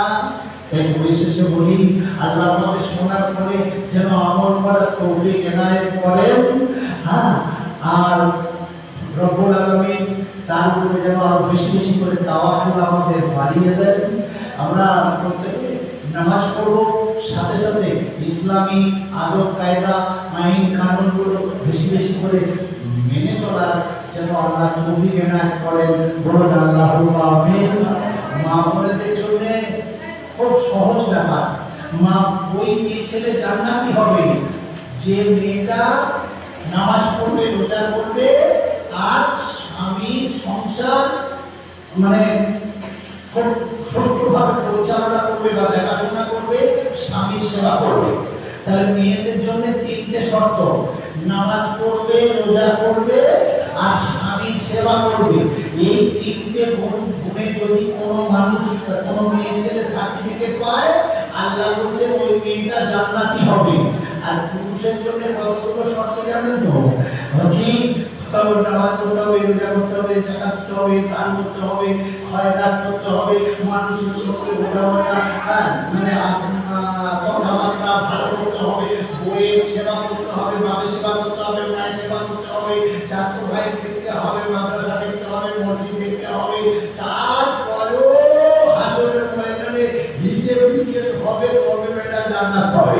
তাহলে পুরুষের জন্য অনেক কঠিন, নারীদের জন্য অনেক সহজ। তাই মা বোনেদের বলতে চাই, স্বামী সেবা প্রধান লক্ষ্য থাকবে। আর খেয়ানত করবেন না, স্বামীর কোনো মাল বিনা কারণে অন্য কারো দেওয়া যাবে না। ওয়াকিলু দাওয়ানা আলহামদুলিল্লাহি রাব্বিল আলামিন। চলে পড়ো আল্লাহুম্মা সাল্লি আলা সাইয়্যিদিনা মাওলানা মুহাম্মদ ওয়া আলা আলি সাইয়্যিদিনা মাওলানা মুহাম্মদ। সাল্লু আলা মুহাম্মাদিন, সাল্লু আলা মুহাম্মদ। हरदम पाक ज़बां से निकालो पाक नाम मुहम्मद।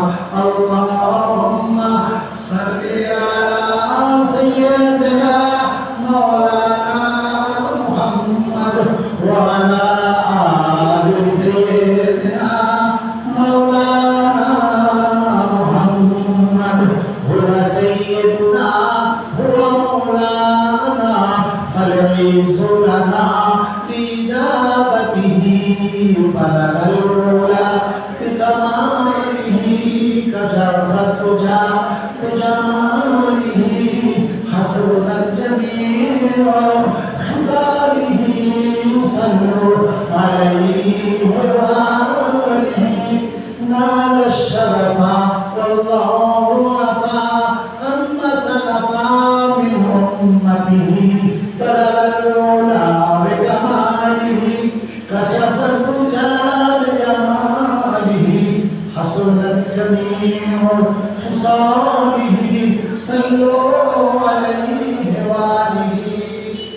আমরা কমে বসি, সবাই গুনাহগার আছি।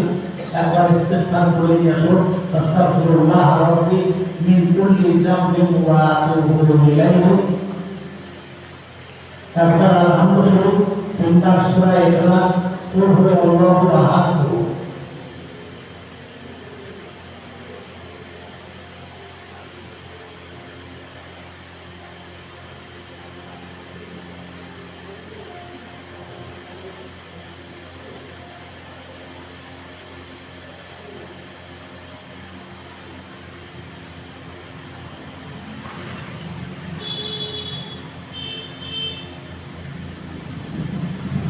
তারপর দরুদ ইব্রাহিম পড়ুন। আল্লাহুম্মা সাল্লি আলা মুহাম্মাদিন ওয়া আলা আলি মুহাম্মাদ কামা সাল্লাইতা আলা ইব্রাহিম ওয়া আলা আলি ইব্রাহিম ইন্নাকা হামিদুম মাজিদ। আল্লাহুম্মা বারিক আলা মুহাম্মাদ ওয়া আলা আলি মুহাম্মাদ কামা বারাকতা আলা ইব্রাহিম ওয়া আলা আলি ইব্রাহিম ইন্নাকা হামিদুম মাজিদ।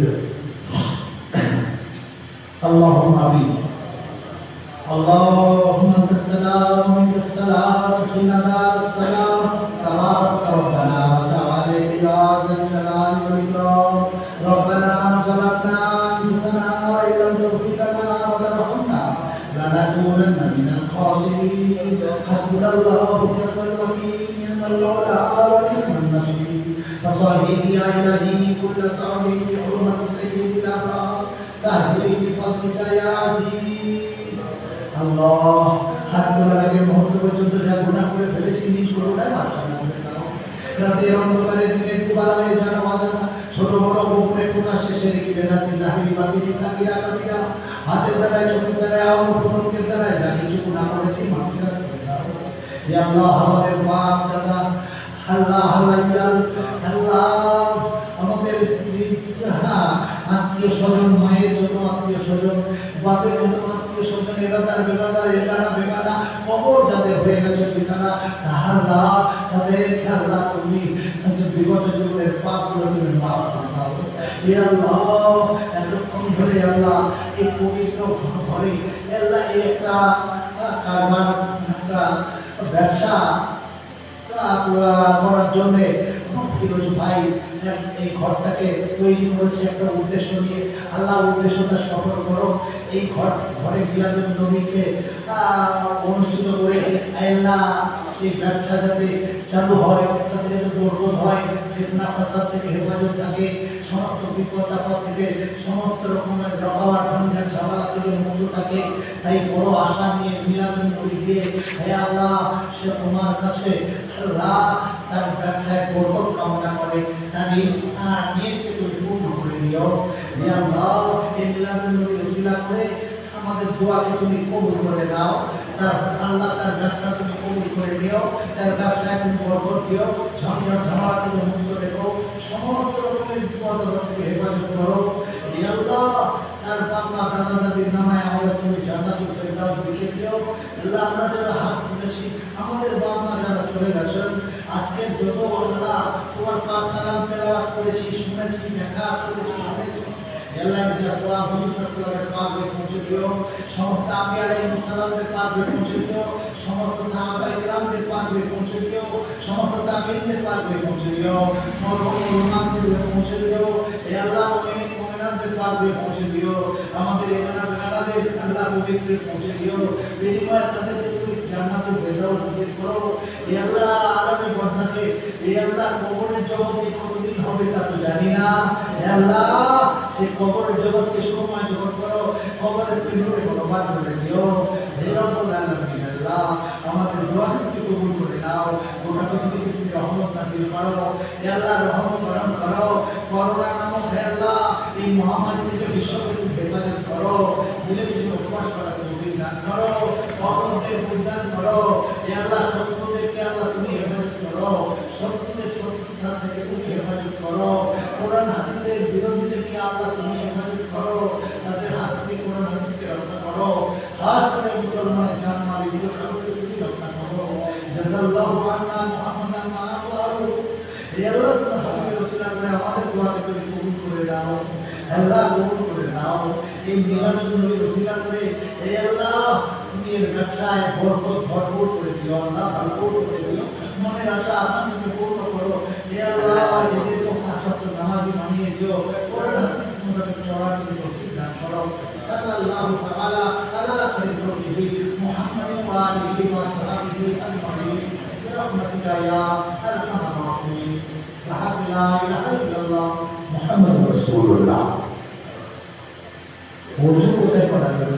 নামাজ পড়ে করতে হবে তো আমি নেই না এর ঘরে আছে